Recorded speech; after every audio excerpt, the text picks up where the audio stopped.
This meeting of the Senate Judiciary Committee will come to order. I thank all those in attendance. I want to preface my remarks by saying that I've been in Congress for a few years. Senator Graham has as well.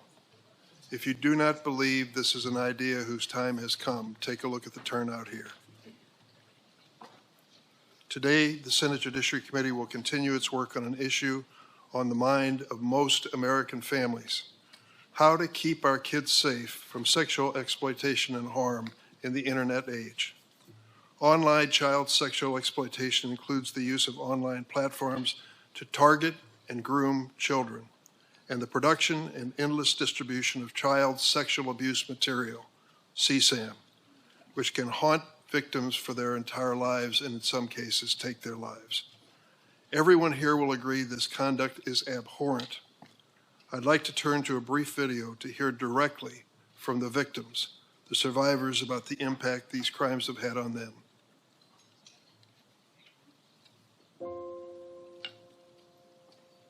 I was sexually exploited on Facebook. I was sexually exploited on Instagram. I was sexually exploited on X. This is my daughter, Olivia. This is our son, Matthew. Look at how beautiful Miriam is. My son, Riley, died from suicide after being sexually exploited on Facebook. The child that gets exploited is never the same ever again. I reported this issue numerous times, and it took over a decade before anyone helped me. You might be able to tell that I am using a green screen. Why is that? In the internet world, my past abusers can contact me. Fans of my abuse material as a child can find me and contact me. As a 17-year-old child, I had to write a victim impact statement after being extorted for 4 consecutive years. While I was strong enough to resist sending him any more pictures, there were dozens more who were not. We got a phone call to find out that my son was in his room and was suicidal. He was only 13 years old at the time. Him and a friend had been exploited online and trafficked, and my son reached out to Twitter, or now X. His response was, "Thank you for reaching out. We reviewed the content and we did not find a violation of our policies. So no action will be taken at this time." How many more kids like Matthew? Like Olivia. Like Riley.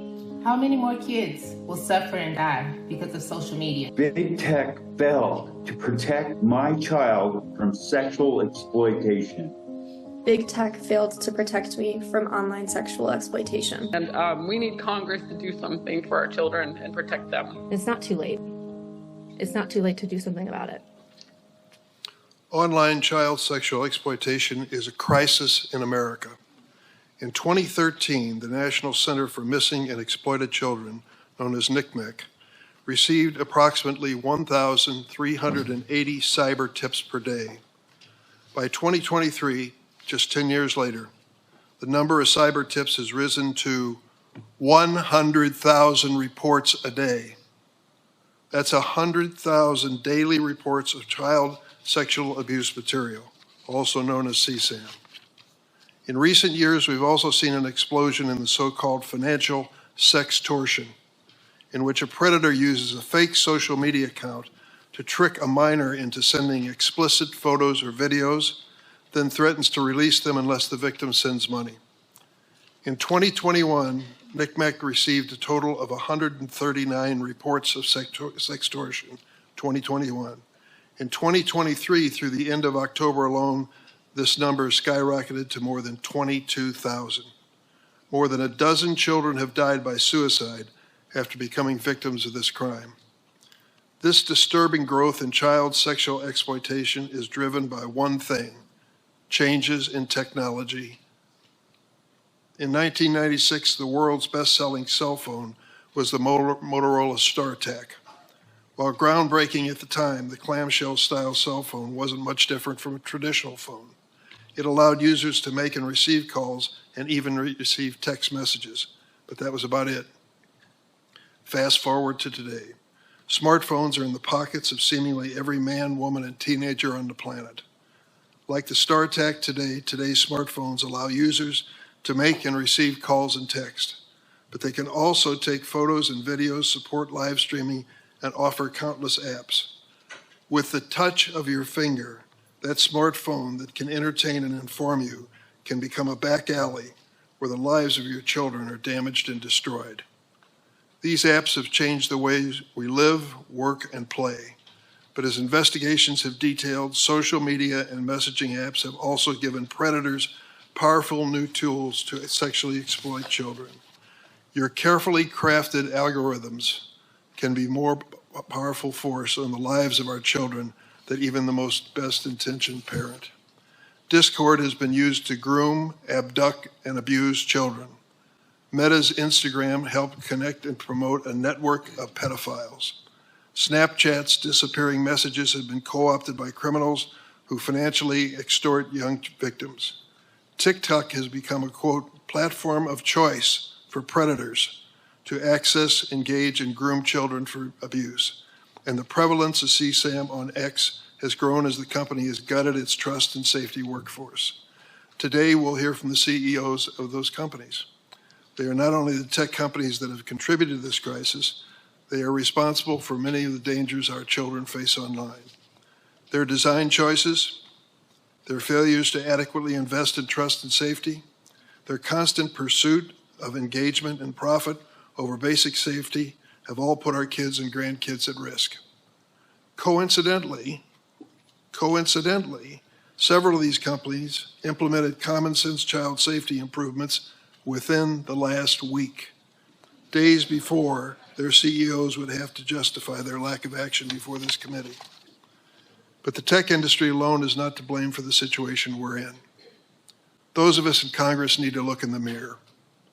In 1996, the same year the Motorola StarTAC was flying off shelves, and years before social media went mainstream, we passed Section 230 of the Communications Decency Act. This law immunized the then fledgling internet platforms from liability for user-generated content. Interesting, only one other industry in America has an immunity from civil liability. We'll leave that for another day. For the past 30 years, Section 230 has remained largely unchanged, allowing big tech to grow into the most profitable industry in the history of capitalism without fear of liability for unsafe practices. That has to change. Over the past year, this committee has unanimously reported 5 bills that would finally hold tech companies accountable for child sexual exploitation on their platforms. Unanimous. Take a look at the composition and membership of the Senate Judiciary Committee and imagine, if you will, there's anything we could agree on unanimously. These 5 bills were the object of agreement. One of these bills is by Stop CSAM Act. Critically, it would let victims sue online providers that promote or aid and abet online child sexual exploitation or that host or store CSAM.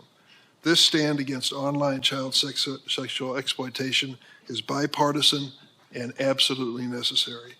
Let this hearing be a call to action that we need to get kids' online safety legislation to the President's desk. I now turn to the ranking member, Senator Graham. Thank you, Mr. Chairman. The Republicans will answer the call.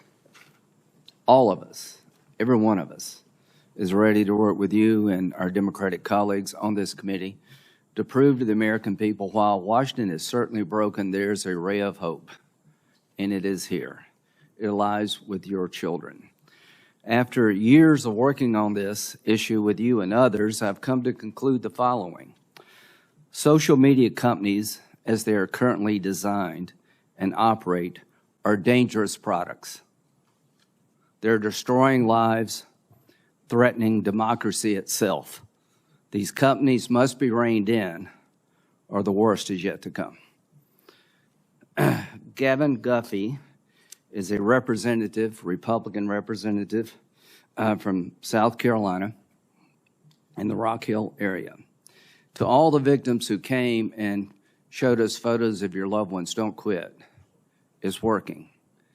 You're making a difference. Through you, we'll get to where we need to go so other people won't have to show a photo of their family. The damage to your family has been done. Hopefully we can take your pain and turn it into something positive so nobody else has to hold up a sign. Gavin's son got online with Instagram and was tricked by a group in Nigeria that put up a young lady posing to be his girlfriend, and as things go at that stage in life, he gave her some photos, compromising sexual photos, and it turned out that she was part of a extortion group in Nigeria. They threatened the young man that if you don't give us money, we're going to expose these photos. He gave them money, but it wasn't enough. They kept threatening, and he killed himself. They threatened Mr. Guffey and a son. These are bastards by any known definition. Mr. Zuckerberg, you and the companies before us, I know you don't mean it to be so, but you have blood on your hands. You have a product. You have a product that's killing people. When we had cigarettes killing people, we did some about it, maybe not enough. You're going to talk about guns, we have the ATF. Nothing here. There's not a damn thing anybody can do about it. You can't be sued.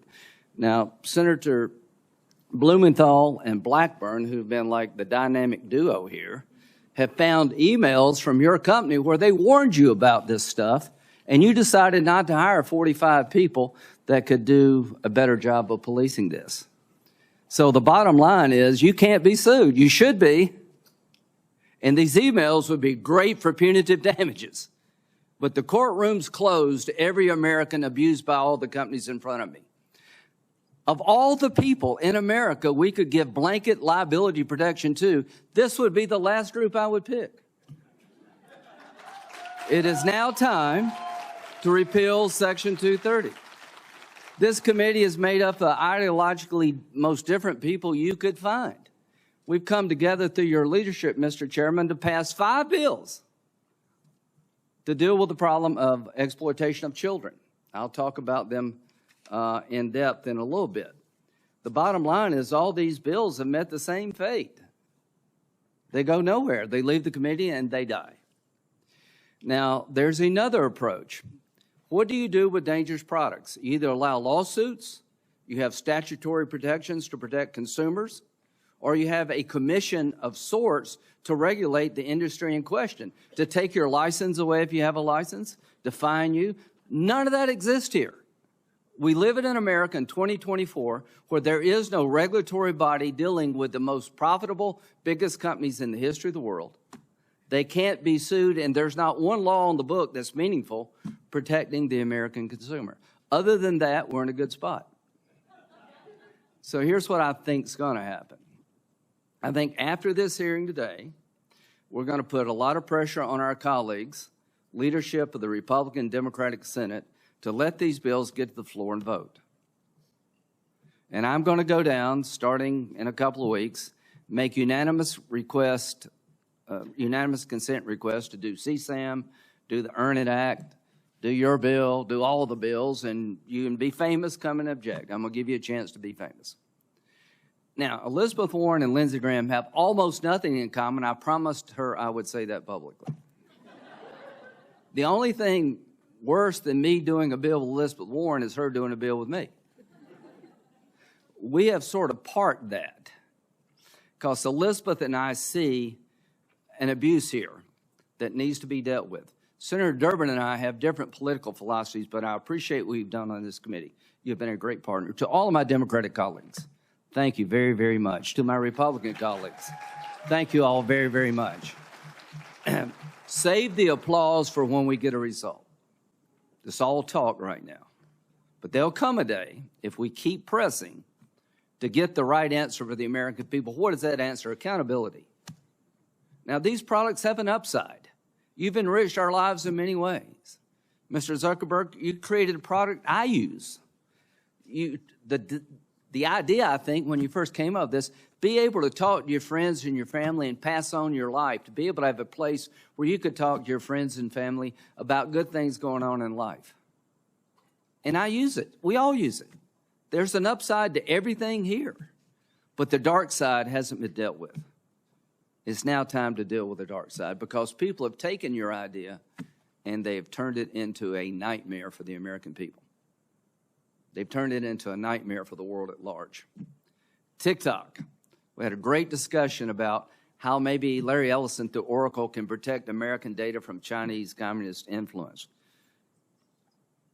But TikTok, your representative in Israel quit the company because TikTok is being used in a way to basically destroy the Jewish state. This is not just about individuals. I worry that in 2024, our democracy will be attacked again through these platforms by foreign actors. We're exposed, and AI is just starting. So to my colleagues, we're here for a reason. This committee has a history of being tough, but also doing things that need to be done. This committee has risen to the occasion. There's more that we can do. But to the members of this committee, let's insist that our colleagues rise to the occasion also. Let's make sure that in the 118th Congress, we have votes that would fix this problem. All you can do is cast your vote at the end of the day, but you can urge the system to require others to cast their vote. Mr. Chairman, I will continue to work with you and everybody on this committee to have a day of reckoning on the floor of the United States Senate. Thank you. Thank you, Senator Graham. Today we welcome 5 witnesses whom I'll introduce now. Jason Citron, the CEO of Discord Incorporated. Mark Zuckerberg, the founder and CEO of Meta. Evan Spiegel, the co-founder and CEO of Snap Incorporated. Shou Chu, the CEO of TikTok. And Linda Yaccarino, the CEO of X Corporation, formerly known as Twitter. I will note for the record that Mr. Zuckerberg and Mr. Chu are appearing voluntarily. I am disappointed that our other witnesses did not offer that same degree of cooperation. Mr. Citron, Mr. Spiegel, and Ms. Yaccarino are here pursuant to subpoenas. And Mr. Citron only accepted service of his subpoena after U.S. Marshals were sent to Discord's headquarters at taxpayers' expense. I hope this is not a sign of your commitment or lack of commitment to addressing the serious issue before us. After I swear in the witnesses, each witness will have 5 minutes to make an opening statement. Then senators will ask questions in an opening round, each of 7 minutes. I expect to take a short break at some point during questioning to allow the witnesses to stretch their legs. If anyone is in need of a break at any point, please let my staff know. Before I turn to the witnesses, I'd also like to take a moment to acknowledge that this hearing has gathered a lot of attention, as we expected. We have a large audience, the largest I've seen in this room today. I want to make clear, as with other Judiciary Committee hearings, we ask people to behave appropriately. I know there is high emotion in this room for justifiable reasons, but I ask you to please follow the traditions of the committee. That means no standing, shouting, chanting, or applauding witnesses. Disruptions will not be tolerated. Anyone who does disrupt the hearing will be asked to leave. The witnesses are here today to address a serious topic. We want to hear what they have to say. I thank you for your cooperation. Could all of the witnesses please stand to be sworn in? Do you affirm the testimony you're about to give before the committee will be the truth, the whole truth, and nothing but the truth, so help you God? Let the record reflect that all the witnesses have answered in the affirmative. Mr. Citron, please proceed with your opening statement. Good morning. Good morning. My name is Jason Citron, and I am the co-founder and CEO of Discord. We are an American company with about 800 employees living and working in 33 states. Today, Discord has grown to more than 150 million monthly active users. Discord is a communications platform where friends hang out and talk online about shared interests, from fantasy sports to writing music to video games. I've been playing video games since I was 5 years old, and as a kid, it's how I had fun and found friendship. Many of my fondest memories are of playing video games with friends. We built Discord so that anyone could build friendships playing video games, from Minecraft to Wordle and everything in between. Games have always brought us together, and Discord makes that happen today. Discord is one of the many services that have revolutionized how we communicate with each other in the different moments of our lives. iMessage, Zoom, Gmail, and on and on. They enrich our lives, create communities, accelerate commerce, healthcare, and education. Just like with all technology and tools, there are people who exploit and abuse our platforms for immoral and illegal purposes. All of us here on the panel today and throughout the tech industry have a solemn and urgent responsibility to ensure that everyone who uses our platforms is protected from these criminals, both online and off. Discord has a special responsibility to do that because a lot of our users are young people. More than 60% of our active users are between the ages of 13 and 24. It's why safety is built into everything we do. It's essential to our mission and our business. And most of all, this is deeply personal. I'm a dad with 2 kids.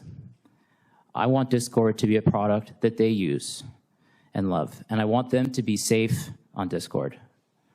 I want them to be proud of me for helping to bring this product to the world. That's why I am pleased to be here today to discuss the important topic of the online safety of minors. My written testimony provides a comprehensive overview of our safety programs. Here are a few examples of how we protect and empower young people.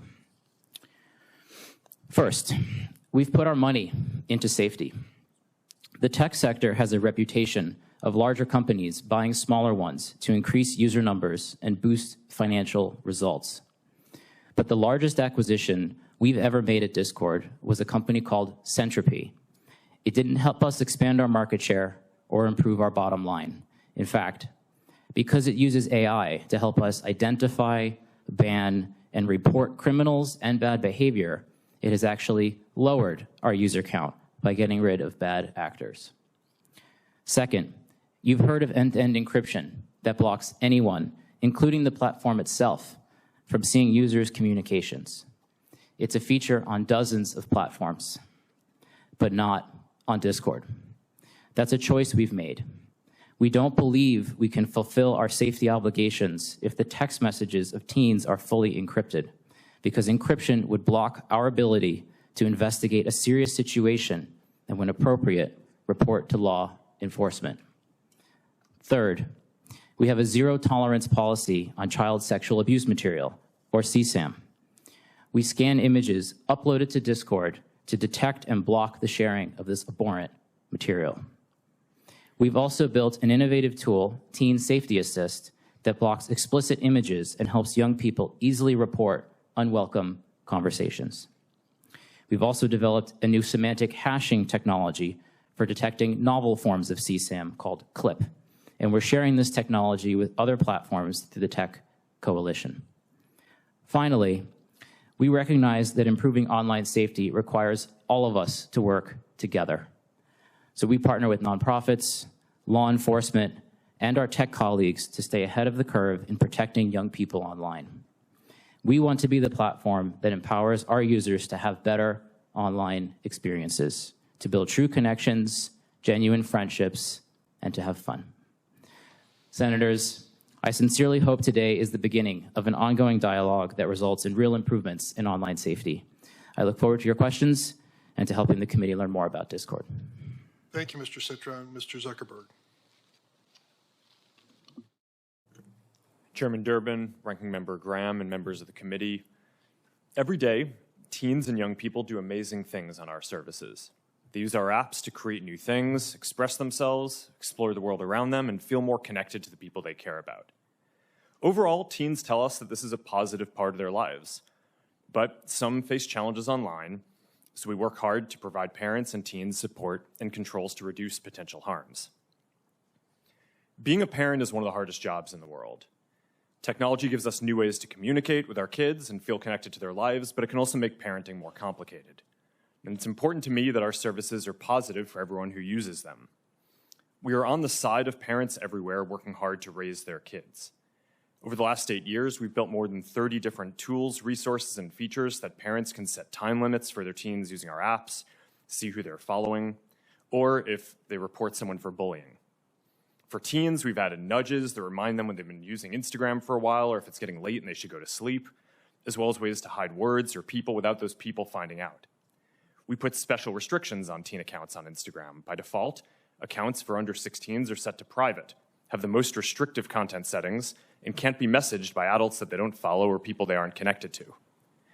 With so much of our lives spent on mobile devices and social media, it's important to look into the effects on teen mental health and well-being. I take this very seriously. Mental health is a complex issue, and the existing body of scientific work has not shown a causal link between using social media and young people having worse mental health outcomes. A recent National Academies of Science report evaluated over 300 studies and found that research, quote, did not support the conclusion that social media causes changes in adolescent mental health at the population level, end quote. It also suggested that social media can provide significant positive benefits when young people use it to express themselves, explore and connect with others. Still, we're going to continue to monitor the research and use it to inform our roadmap. Keeping young people safe online has been a challenge since the internet began. And as criminals evolve their tactics, we have to evolve our defenses too. We work closely with law enforcement to find bad actors and help bring them to justice. But the difficult reality is that no matter how much we invest or how effective our tools are, there's always more to learn and more improvements to make. But we remain ready to work with members of this committee, industry, and parents to make the internet safer for everyone.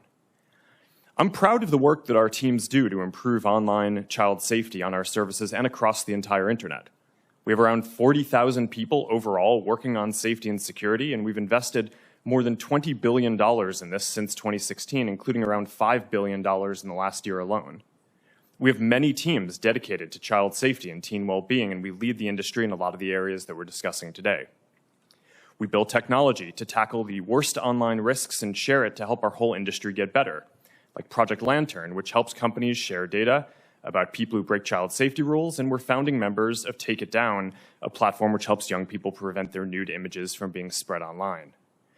We also go beyond legal requirements and use sophisticated technology to proactively discover abusive material. And as a result, we find and report more inappropriate content than anyone else in the industry. As the National Center for Missing and Exploited Children put it this week, Meta goes, quote, above and beyond to make sure that there are no portions of their network where this type of activity occurs, end quote. I hope we can have a substantive discussion today that drives improvements across the industry, including legislation that delivers what parents say they want, a clear system for age verification and control over what apps their kids are using. 3 out of 4 parents want App Store age verification, and 4 out of 5 want parental approval of whenever teens download apps. We support this. Parents should have the final say on what apps are appropriate for their children and shouldn't have to upload their ID every time. That's what app stores are for. We also support setting industry standards on age-appropriate content and limiting signals for advertising to teens to age and location and not behavior. At the end of the day, we want everyone who uses our services to have safe and positive experiences. Before I wrap up, I want to recognize the families who are here today who have lost a loved one or lived through some terrible things that no family should have to endure. These issues are important for every parent and every platform. I'm committed to continuing to work in these areas, and I hope we can make progress today. Thank you. Mr. Speakman?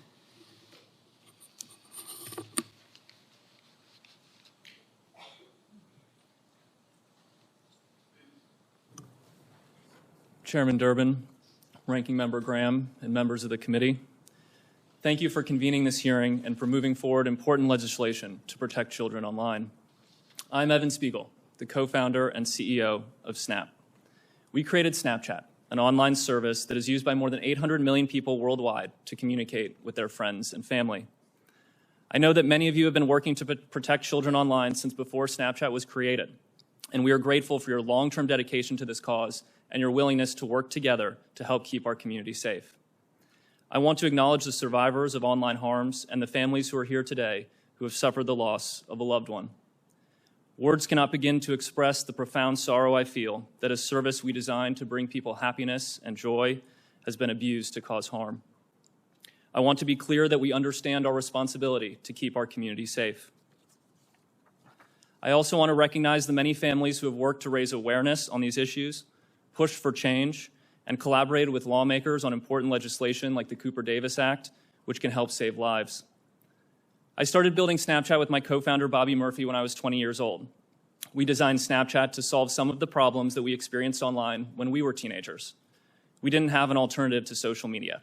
That meant pictures shared online were permanent, public, and subject to popularity metrics. It didn't feel very good. We built Snapchat differently because we wanted a new way to communicate with our friends that was fast, fun, and private. A picture is worth 1,000 words, so people communicate with images and videos on Snapchat. We don't have public likes or comments when you share your story with friends.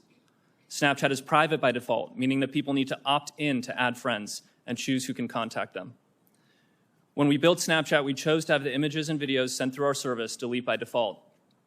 Unlike prior generations who've enjoyed the privacy afforded by phone calls, which aren't recorded, our generation has benefited from the ability to share moments through Snapchat that may not be picture perfect, but instead convey emotion without permanence.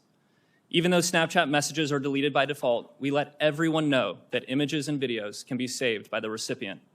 When we take action on illegal or potentially harmful content, we also retain the evidence for an extended period, which allows us to support law enforcement and hold criminals accountable.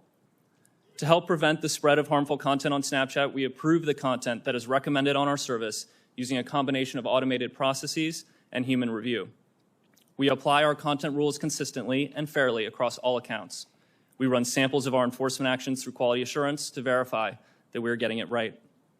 We also proactively scan for known child sexual abuse material, drug-related content, and other types of harmful content, remove that content, deactivate and device block offending accounts, preserve the evidence for law enforcement, and report certain content to the relevant authorities for further action. Last year, we made 690,000 reports to the National Center for Missing and Exploited Children, leading to more than 1,000 arrests. We also removed 2.2 million pieces of drug-related content and blocked 705,000 associated accounts.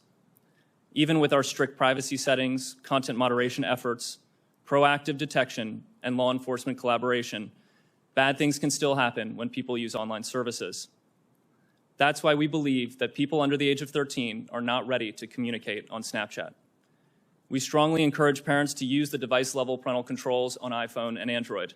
We use them in our own household, and my wife approves every app that our 13-year-old downloads. For parents who want more visibility and control, we built Family Center in Snapchat, where you can view who your teen is talking to, review privacy settings, and set content limits.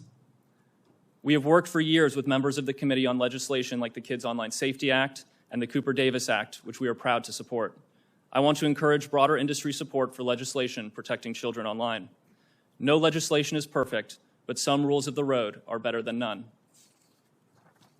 Much of the work that we do to protect people that use our service would not be possible without the support of our partners across the industry, government, nonprofit organizations, NGOs, and in particular law enforcement and the first responders who have committed their lives to helping keep people safe. I am profoundly grateful for the extraordinary efforts across our country and around the world to prevent criminals from using online services to perpetrate their crimes. I feel an overwhelming sense of gratitude for the opportunities that this country has afforded me and my family. I feel a deep obligation to give back and to make a positive difference, and I am grateful to be here today as part of this vitally important democratic process. Members of the committee, I give you my commitment that we will be part of the solution for online safety. We will be honest about our shortcomings, and we will work continuously to improve. Thank you, and I look forward to answering your questions. Thank you, Mr. Spiegel. Mr. Chu. Chair Durbin, Ranking Member Graham, and members of the committee, I appreciate the opportunity to appear before you today. My name is Shou Chu, and I am the CEO of TikTok, an online community of more than 1 billion people worldwide, including well over 170 million Americans who use our app every month to create, to share, and to discover. Now, although the average age on TikTok in the US is over 30, we recognize that special safeguards are required to protect minors, and especially when it comes to combating all forms of CSAM. As a father of 3 young children myself, I know that the issues that we're discussing today are horrific and the nightmare of every parent. I am proud of our efforts to address the threats to young people online, from a commitment to protecting them to our industry-leading policies use of innovative technology, and significant ongoing investments in trust and safety to achieve this goal. TikTok is vigilant about enforcing its 13 and up age policy and offers an experience for teens that is much more restrictive than you and I would have as adults. We make careful product design choices to help make our app inhospitable to those seeking to harm teens. Let me give you a few examples of long-standing policies that are unique to TikTok. We didn't do them last week. First, direct messaging is not available to any users under the age of 16. Second, accounts for people under 16 are automatically set to private along with their content. Furthermore, the content cannot be downloaded and will not be recommended to people they do not know. Third, every teen under 18 has a screen time limit automatically set to 60 minutes. And fourth, only people 18 and above are allowed to use our live stream feature. I'm proud to say that TikTok was among the first to empower parents to supervise their teens on our app with our family pairing tools. This includes setting screen time limits, filtering out content from the teens' feeds, amongst others. We made these choices after consulting with doctors and safety experts who understand the unique stages of teenage development to ensure that we have the appropriate safeguards to prevent harm and minimize risk. Now, safety is one of the core priorities that defines TikTok under my leadership. We currently have more than 40,000 trust and safety professionals working to protect our community globally. And we expect to invest more than $2 billion in trust and safety efforts this year alone, with a significant part of that in our US operations. Our robust community guidelines strictly prohibit content or behavior that puts teenagers at risk of exploitation or other harm, and we vigorously enforce them. Our technology moderates all content uploaded to our app to help quickly identify potential CSAM and other material that breaks our rules. It automatically removes the content or elevates it to our safety professionals for further review. We also moderate direct messages for CSAM and related material, and use third-party tools like PhotoDNA and Take It Down to combat CSAM to prevent content from being uploaded to our platform. We continually meet with parents, teachers, and teens. In fact, I sat down with a group just a few days ago. We use their insight to strengthen the protections on our platform, and we also work with leading groups like the Technology Coalition. The steps that we're taking to protect teens are a critical part of our larger trust and safety work as we continue our voluntary and unprecedented efforts to build a safe and secure data environment for US users, ensuring that our platform remains free from outside manipulation and implementing safeguards on our content recommendation and moderation tools. Keeping teens safe online requires a collaborative effort as well as collective action. We share the community's concern and commitment to protect young people online, and we welcome the opportunity to work with you on legislation to achieve this goal. Our commitment is ongoing and unwavering because there is no finish line when it comes to protecting teens. Thank you for your time and consideration today. I'm happy to answer your questions. Thanks, Mr. Ju. Ms. Iacarino. Chairman Durbin, Ranking Member Graham, and esteemed members of the committee, thank you for the opportunity to discuss X's work in protecting... Ms. Iacarino, could you check if your microphone is on? My talk button is on? And you might draw. How is that? Okay, Better. maybe Thank you very much. Adjust my chair. Apologies. Start over. Chairman Durbin, Ranking Member Graham, and esteemed members of the committee, thank you for the opportunity to discuss X's work to protect the safety of minors online. Today's hearing is titled A Crisis, which calls for immediate action. As a mother, this is personal, and I share the sense of urgency. X is an entirely new company, an indispensable platform for the world and for democracy. You have my personal commitment that X will be active and a part of this solution. While I joined X only in June of 2023, I bring a history of working together with governments, advocates, and NGOs to harness the power of media to protect people. Before I joined, I was struck by the leadership steps this new company was taking to protect children. X is not the platform of choice for children and teens. We do not have a line of business dedicated to children. Children under the age of 13 are not allowed to open an account. Less than 1% of the US users on X are between the ages of 13 and 17.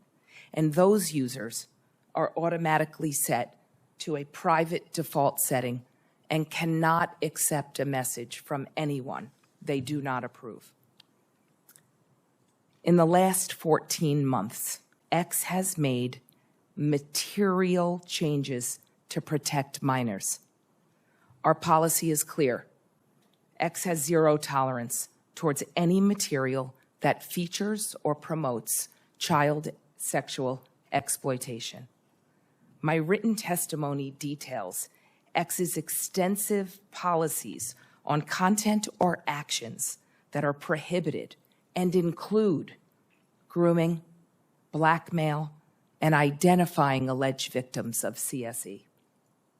We've also strengthened our enforcement with more tools and technology to prevent those bad actors from distributing, searching for, and engaging with CSE content. If CSE content is posted on X, we remove it. And now we also remove any account that engages with CSE content, whether it is real or computer generated.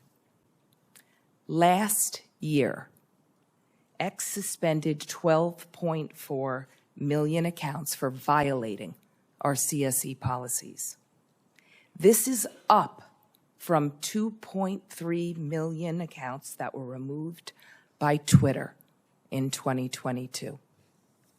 In 2023, 850,000 reports were sent to NCMEC, including our first ever auto-generated report. This is 8 times more than was reported by Twitter in 2022. We've changed our priorities. We've restructured our trust and safety teams to remain strong and agile. We are building a trust and safety center of excellence in Austin, Texas, to bring more agents in-house to accelerate our impact.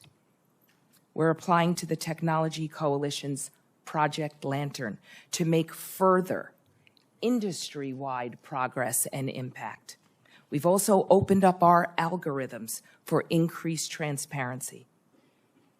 We want America to lead in this solution.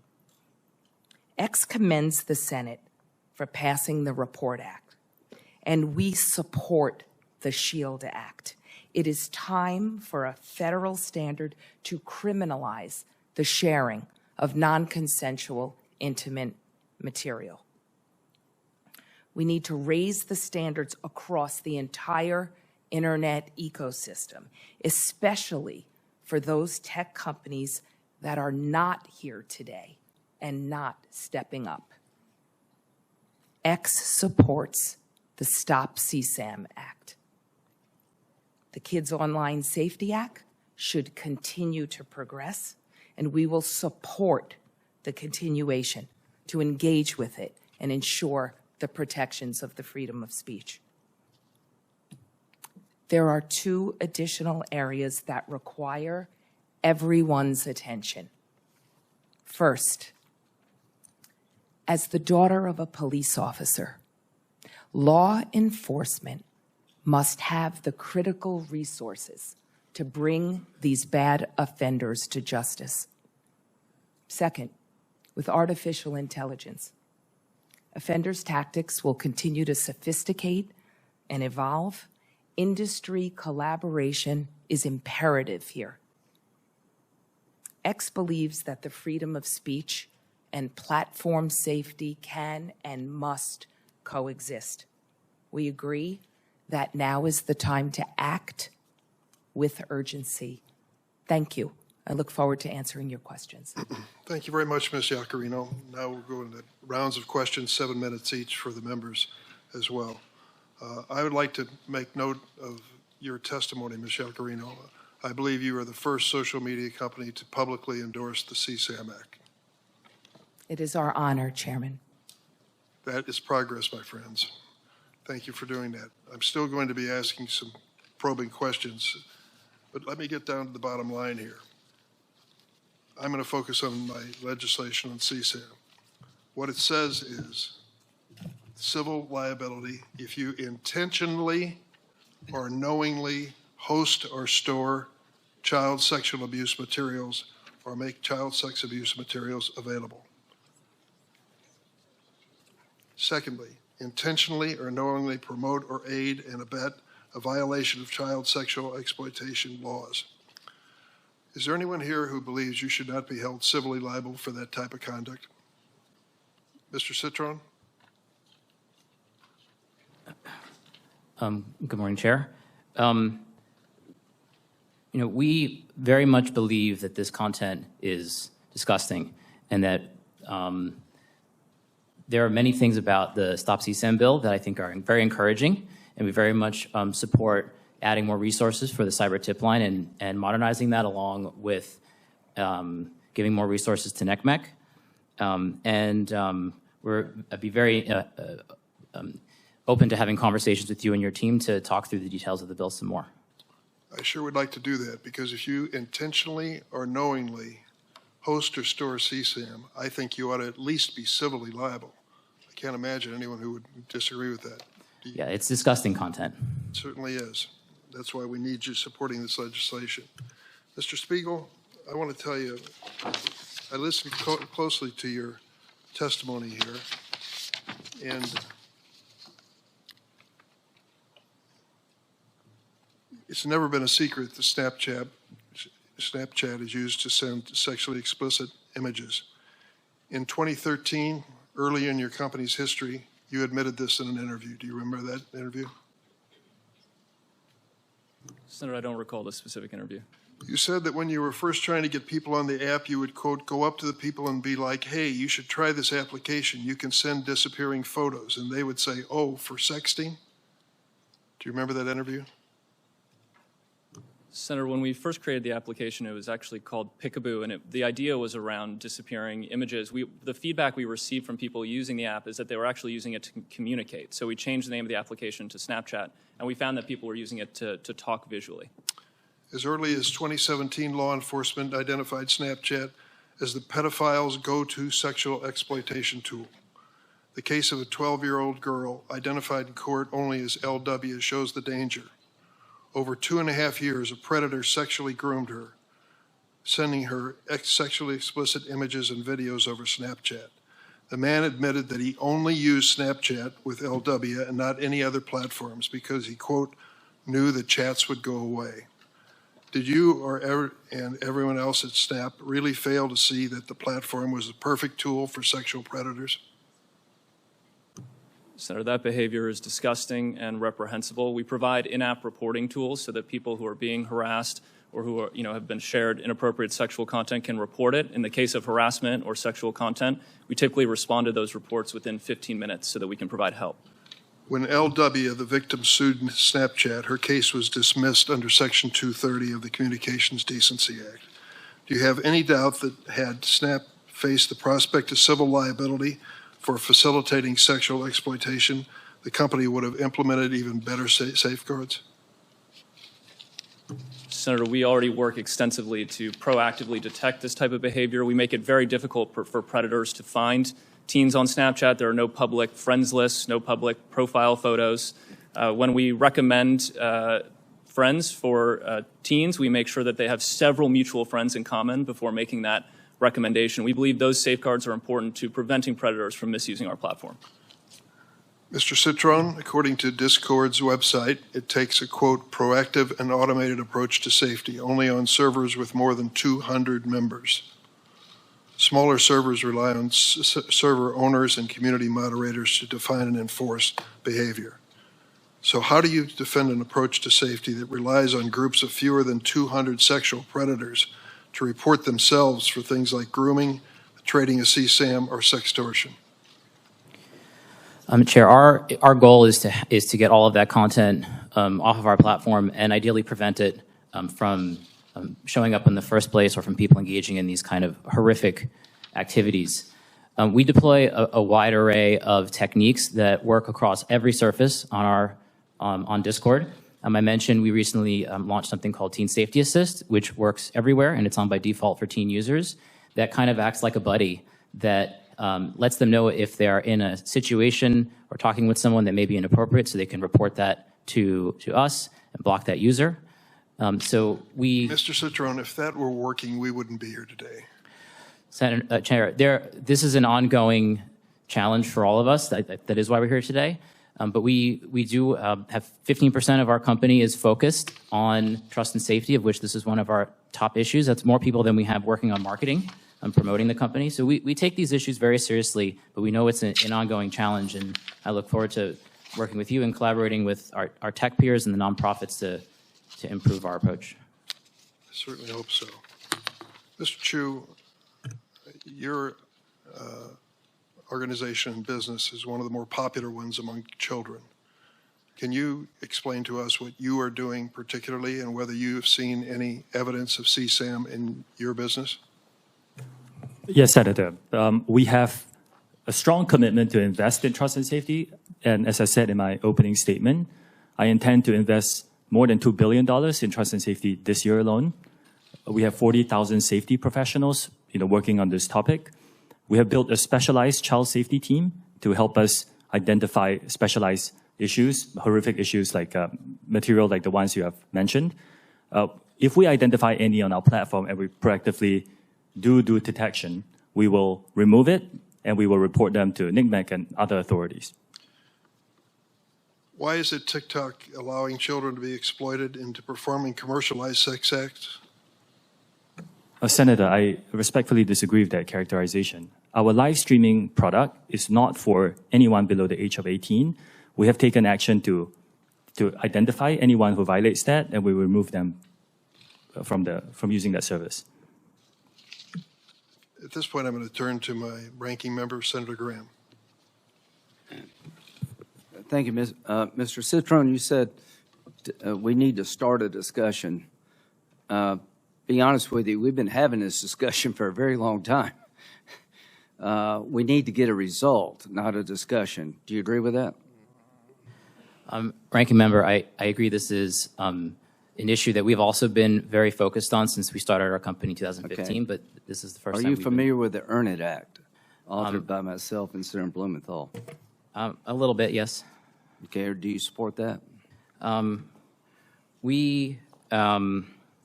Like yes or no?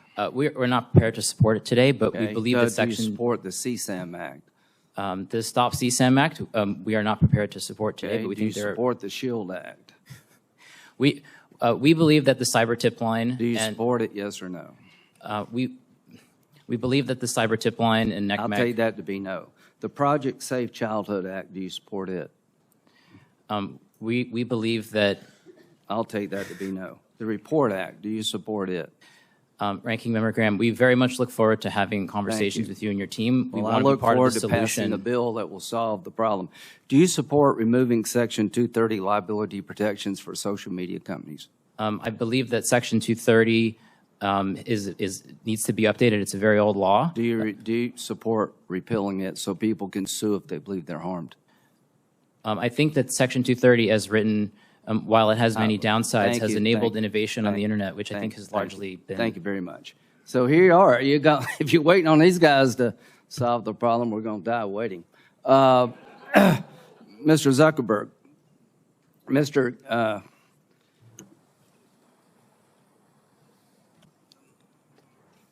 Try to be respectful here.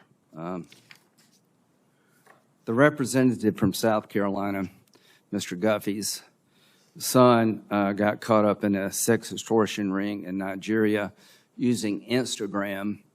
He was shaken down, paid money. That wasn't enough, and he killed himself using Instagram. What would you like to say to him? It's terrible. I mean, no one should have to go through something like that. Do you think he should be allowed to sue you?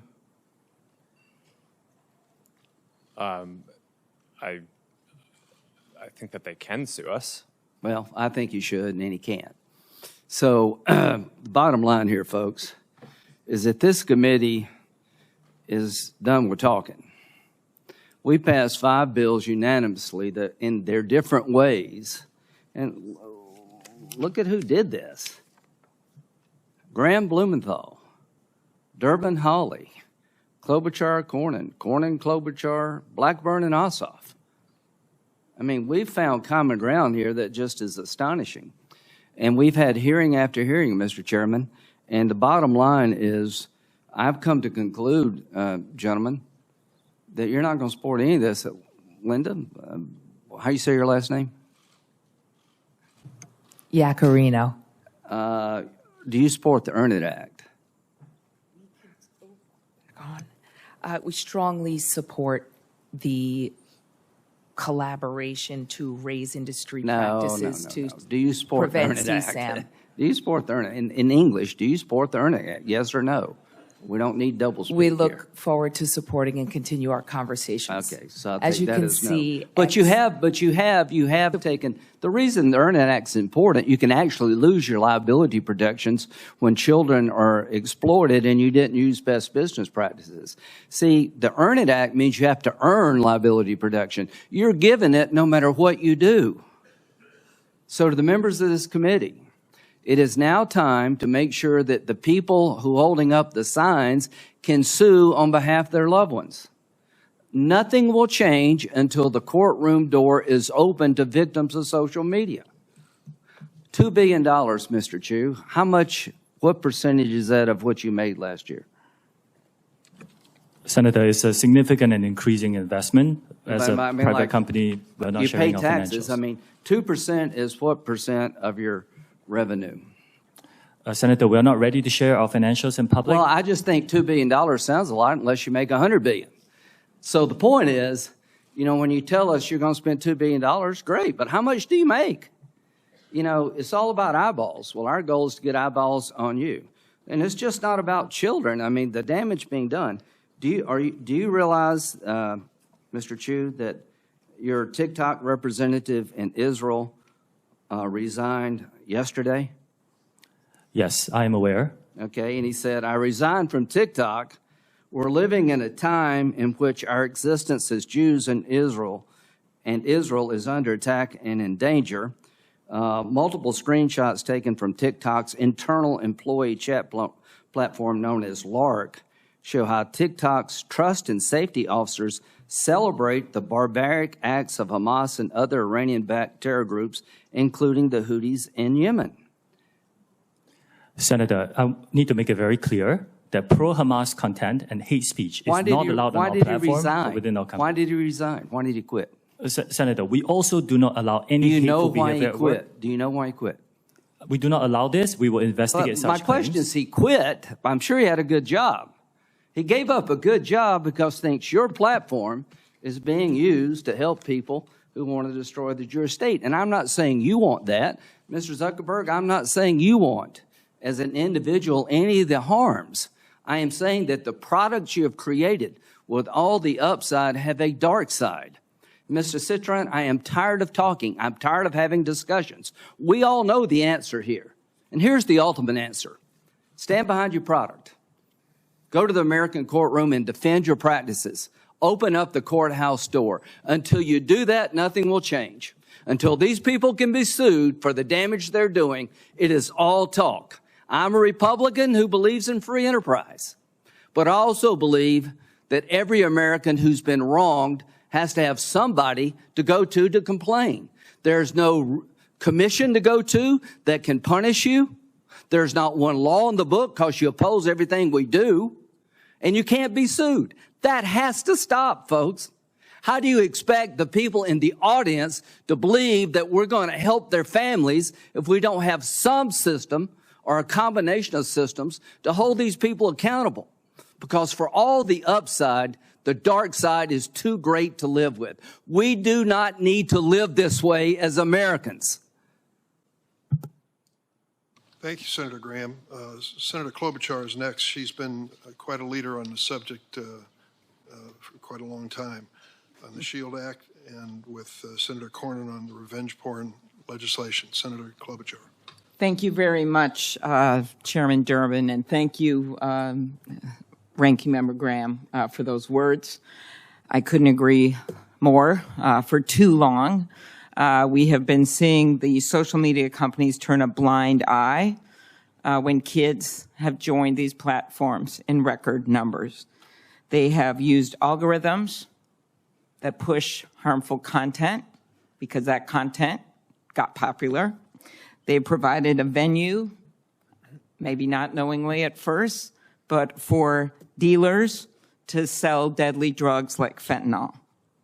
Our own head of our Drug Enforcement Administration has said they basically been captured by the cartels in Mexico and in China. So I strongly support, first of all, the Stop CSAM bill. I agree with Senator Graham that nothing is going to change unless we open up the courtroom doors. I think the time for all of this immunity is done because I think money talks even stronger than we talk up here. 2 of the 5 bills, as noted, are my bills with Senator Cornyn. One has actually passed through the Senate, but is waiting action in the House. But the other one is the SHIELD Act, and I do appreciate the support of that bill. This is about revenge porn. The FBI director testified before this committee. There's been over 20 suicides of kids attributed to online revenge porn in just the last year. But for those parents out there and those families, this is for them about their own child, but it's also about making sure this doesn't happen to other children. I know because I've talked to these parents. Parents like Bridget Noring from Hastings, Minnesota, who is out there today. Bridget lost her teenage son after he took a fentanyl lace pill that he purchased on the internet. Amy Neville is also here. The platform got the pill. Amy Neville is also here. Her son, Alexander, was only 14 when he died after taking a pill he didn't know was actually fentanyl. We're starting a law enforcement campaign, One Pill Kills in Minnesota, going to the schools with the sheriffs and law enforcement. But the way to stop it is, yes, at the border and at the points of entry, but we know that 30% some of the people that are getting the fentanyl are getting it off the platforms. Meanwhile, social media platforms generated $11 billion in revenue in 2022 from advertising directed at children and teenagers, including nearly $2 billion in ad profits derived from users age 12 and under. When a Boeing plane lost a door in mid-flight several weeks ago, nobody questioned the decision to ground a fleet of over 700 planes. So why aren't we taking the same type of decisive action on the danger of these platforms when we know these kids are dying? We have bills that have passed through this incredibly diverse committee when it comes to our political views, that have passed through this committee, and they should go to the floor. We should do something finally about liability, and then we should turn to some of the other issues that a number of us have worked on when it comes to the charges for app stores and when it comes to some of the monopoly behavior and the self-preferencing. But I'm going to stick with this today. Facts. 1/3 of fentanyl cases investigated over 5 months had direct ties to social media. That's from the DEA. Facts. Between 2012 and 2022, cyber tip line reports of online child sexual exploitation increased from 415,000 to more than 32 million. And as I noted, at least 20 victims committed suicide in sextortation cases. So I'm going to start with that, with you, Mr. Citron. My bill with Senator Cornyn, the SHIELD Act, includes a threat provision that would help protection and accountability for those that are threatened by these predators. Young kids get a picture, send it in, think they got a new girlfriend or a new boyfriend, ruins their life, or they think it's going to be ruined, and they kill themselves. So could you tell me why you're not supporting the SHIELD Act? Senator, we think it's very important that teens have a safe experience on our platforms. I think that the portion to strengthen law enforcement's ability to investigate crimes against children and hold bad actors accountable is So are you incredible. holding open that you may support it? We very much would like to have conversations with you. We're open to discussing further. We do welcome legislation and regulation. You know, this is a very important issue for our country, and we've been prioritizing safety for teens. Thank you. I'm much more interested in if you support it, because there's been so much talk at these hearings and popcorn throwing and the like, and I just want to get this stuff done. I'm so tired of this. It's been 28 years, since the internet. We haven't passed any of these bills because everyone's double talk. It's time to actually pass them. And the reason they haven't passed is because of the power of your company. So let's be really, really clear about that. So what you say matters. Your words matter. Mr. Chu, I'm a co-sponsor of Chair Durbin's Stop CSAM Act of 2023, along with Senator Hawley, who's the lead Republican, I believe, which, among other things, empowers victims by making it easier for them to ask tech companies to remove the material and related imagery from their platforms. Why would you not support this bill? Senator, we largely support it. I think the spirit of it is very aligned with what we want to do. There are questions about implementation that I think companies like us and some other groups have, and we look forward to asking those. And of course, if this legislation is law, we will comply.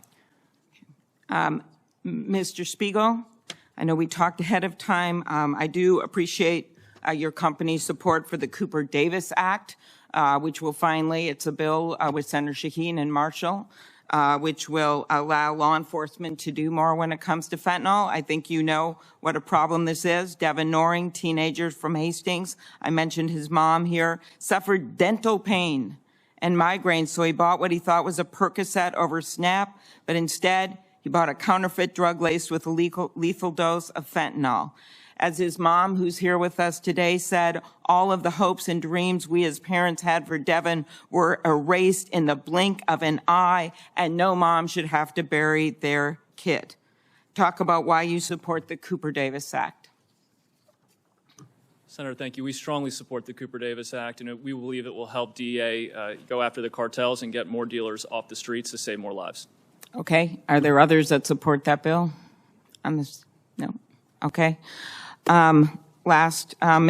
Zuckerberg, in 2021, the Wall Street Journal reported on internal Meta research documents asking, why do we care about tweens? These were internal documents. I'm quoting the documents. And answering its own question by citing Meta internal emails.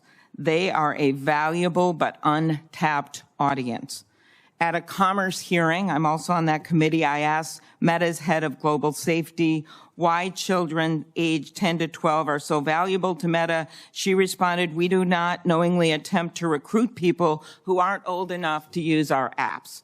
Well, when the 42 state attorneys general, Democrat and Republican, brought their case, they said this statement was inaccurate. Few examples. In 2021, she received an email, Ms. Davis, from Instagram's research director saying that Instagram is investing in experiencing targeting young age roughly 10 to 12. In a February 2021 instant message, one of your employees wrote that Meta is working to recruit Gen Alpha before they reach teenage years.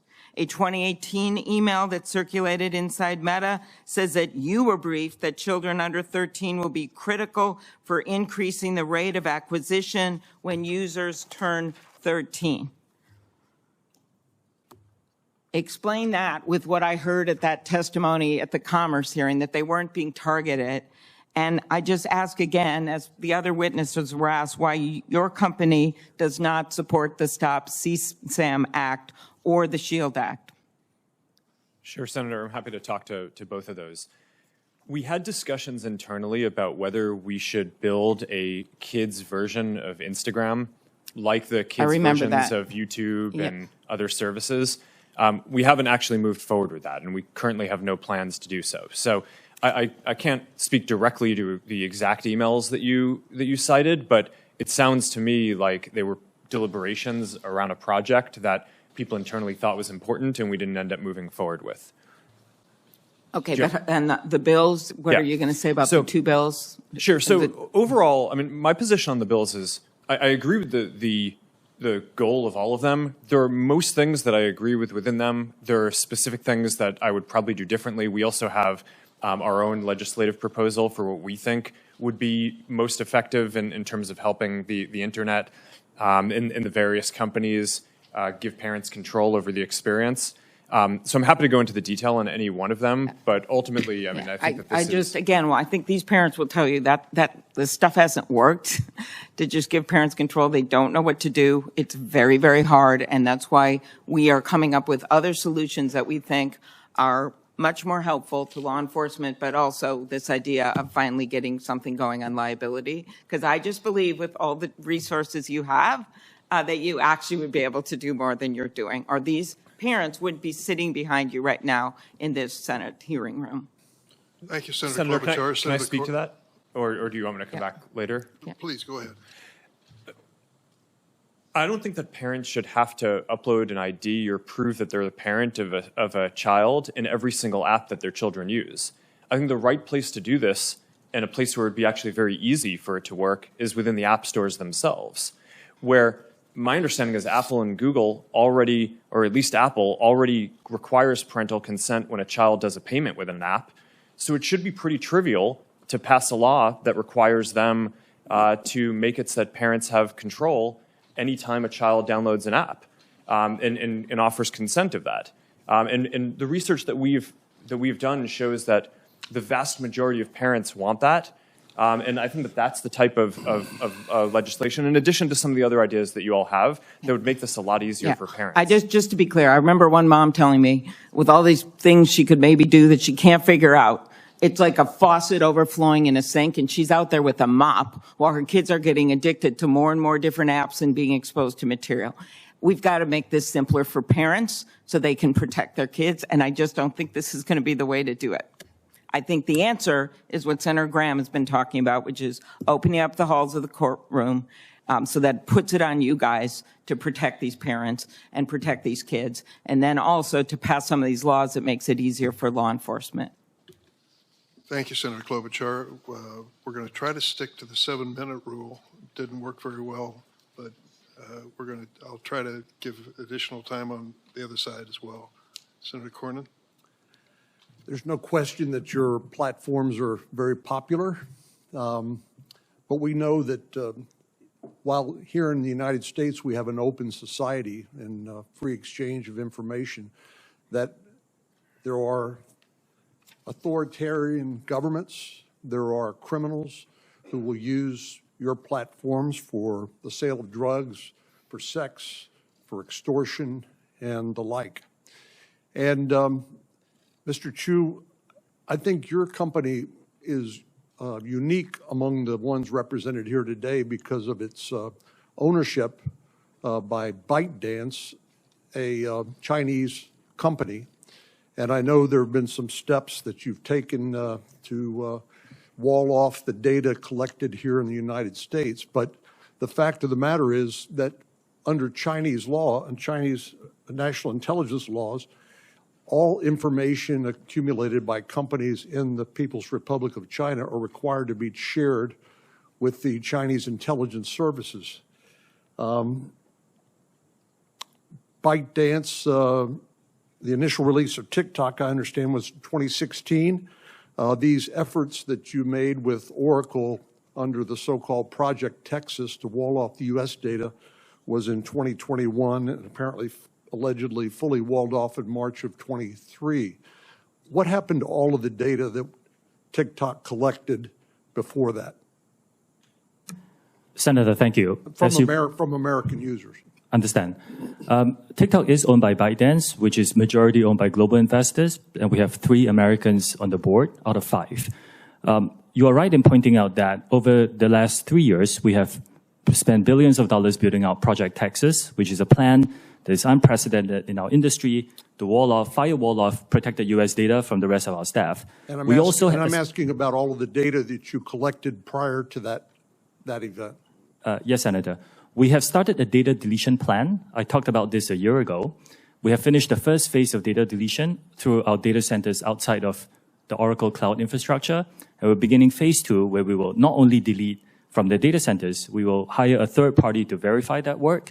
And then we will go into, for example, employees' working laptops to delete that as well. Was all of the data collected by TikTok prior to Project Texas shared with the Chinese government pursuant to the national intelligence laws? Is that country? Senator, we have not been asked for any data by the Chinese government, and we have never provided it.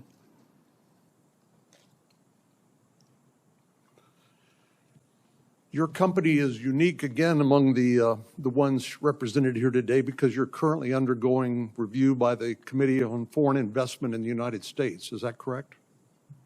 Senator, yes, there are ongoing discussions, and a lot of our Project Texas work is informed by the discussions with many agencies under the CFIUS umbrella. Well, CFIUS is designed specifically to review foreign investments in the United States for national security risks, correct? Yes, I believe so. And your company is currently being reviewed by this interagency committee at the Treasury Department for potential national security risks. Senator, this review is on a acquisition of Musical.ly, which is an acquisition that was done many years ago. I mean, is this a casual conversation, or are you actually providing information to the Treasury Department about how your platform operates for evaluating a potential national security risk? Senator, it's been many years across 2 administrations and a lot of discussions around how our plans are, how our systems work. We have a lot of robust discussions about a lot of detail. 63% of teens, I understand, use TikTok. Does that sound about right? Senator, I cannot verify that. We know we are popular amongst many age groups. The average age in the U.S. today for our user base is over 30, but we're aware we are popular. And you reside in Singapore with your family, correct? Yes, I reside in Singapore and I work here in the United States as well. And do your children have access to TikTok in Singapore? Senator, if they lived in the United States, I will give them access to our under 13 experience. My children are below the age of 13. My question is, in Singapore, do they have access to TikTok, or is that restricted by domestic law? We do not have an under 13 experience in Singapore. We have that in the United States. Because we were deemed a mixed audience app, and we created under 13 experience in response to that. A Wall Street Journal article published yesterday directly contradicts what your company has stated publicly. According to the journal, employees under the Project Texas say that U.S. user data, including user emails, birth date, IP addresses, continue to be shared with ByteDance staff, again, owned by a Chinese company. Do you dispute that? Yes, Senator. There are many things about that article. They are inaccurate. Where it gets right is that this is a voluntary project that we built. We spent billions of dollars. There are thousands of employees involved, and it's very difficult because it's unprecedented. Why is it important that the data collected from U.S. users be stored in the United States? Senator, this was a project we built in response to some of the concerns that were raised by members of this committee and others. And that was because of concerns that the data that was stored in China could be accessed by the Chinese Communist Party according to the national intelligence laws, correct?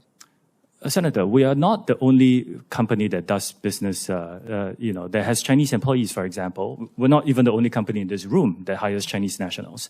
But in order to address some of these concerns, we have moved the data into the Oracle Cloud infrastructure. We built a 2,000-person team to oversee the management of the data based here. We walled it off from the rest of the organization. And then we open it up to third parties like Oracle, and we will onboard others to give them third-party validation. This is unprecedented access. I think we are unique in taking even more steps to protect user data in the United States. Well, you've disputed the Wall Street Journal story published yesterday. Are you going to conduct any sort of investigation to see whether there's any truth to the allegations made in the article, or are you just going to dismiss them outright? We're not going to dismiss them. So we have ongoing security inspections, not only by our own personnel, but also by third parties to ensure that the system is rigorous and robust. No system that any one of us can build is perfect. But what we need to do is to make sure that we are always improving it and testing it against bad people who may try to bypass it. And if anyone breaks our policies within our organization, we will take disciplinary action against them. Thanks, Senator Cornyn. Senator Coons. Thank you, Chairman Durbin. First, I'd like to start by thanking all the families that are here today, all the parents who are here because of a child they have lost, all the families that are here because you want us to see you and to know your concern. You have contacted each of us in our offices expressing your grief, your loss, your passion, and your concern. And the audience that is watching can't see this. They can see you, the witnesses from the companies. But this room is packed as far as the eye can see. And when this hearing began, many of you picked up and held pictures of your beloved and lost children. I benefit from and participate in social media, as do many members of the committee and our nation and our world. There are now a majority of people on Earth participating in and in many ways benefiting from one of the platforms you have launched or you lead or you represent. And we have to recognize there are some real positives to social media. It has transformed modern life, but it has also had huge impacts on families, on children, on nations. And there's a whole series of bills championed by members of this committee that tries to deal with the trafficking in illicit drugs, the trafficking in illicit child sexual material, the things that are facilitated on your platforms that may lead to self-harm or suicide. So we've heard from several of the leaders on this committee, the chair and ranking and very talented and experienced senators. The frame that we are looking at this is consumer protection. When there is some new technology, we put in place regulations to make sure that it is not overly harmful. As my friend Senator Klobuchar pointed out, one door flew off of one plane, no one was hurt. And yet the entire Boeing fleet of that type of plane was grounded, and a federal fit-for-purpose agency did an immediate safety review. I'm going to point not to the other pieces of legislation that I think are urgent that we take up and pass, but to the core question of transparency. If you're a company manufacturing a product that is allegedly addictive and harmful, one of the first things we look to is safety information. We try to give our constituents, our consumers, warnings, labels that help them understand what are the consequences of this product and how to use it safely or not. As you've heard pointedly from some of my colleagues, if you sell an addictive, defective, harmful product in this country in violation of regulations and warnings, you get sued. And what is distinct about platforms as an industry is most of the families who are here because there were not sufficient warnings and they cannot effectively sue you. So let me dig in for a moment if I can, because each of your companies voluntarily discloses information about the content and the safety investments you make and the actions you take. There was a question pressed, I think it was by Senator Graham earlier, about TikTok. I believe, Mr. Chu, you said invest $2 billion in safety. My background memo said your global revenue is $85 billion. Mr. Zuckerberg, my background memo says you're investing $5 billion in safety in Meta, and your annual revenue is on the order of $116 billion. So what matters, you can hear some expressions from the parents in the audience. What matters is the relative numbers and the absolute numbers. Your data, folks. If there's anybody in this world who understand data, it's you guys. So I want to walk through whether or not these voluntary measures of disclosure of content and harm are sufficient. Because I would argue we're here because they're not.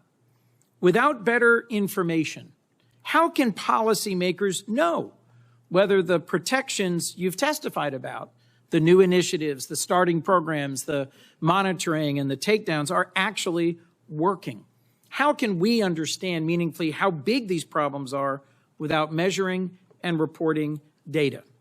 Mr. Zuckerberg, your testimony referenced a National Academy of Sciences study that said at the population level, there is no proof about harm for mental health. Well, it may not be at the population level, but I'm looking at a room full of hundreds of parents who have lost children. And our challenge is to take the data and to make good decisions about protecting families and children from harm.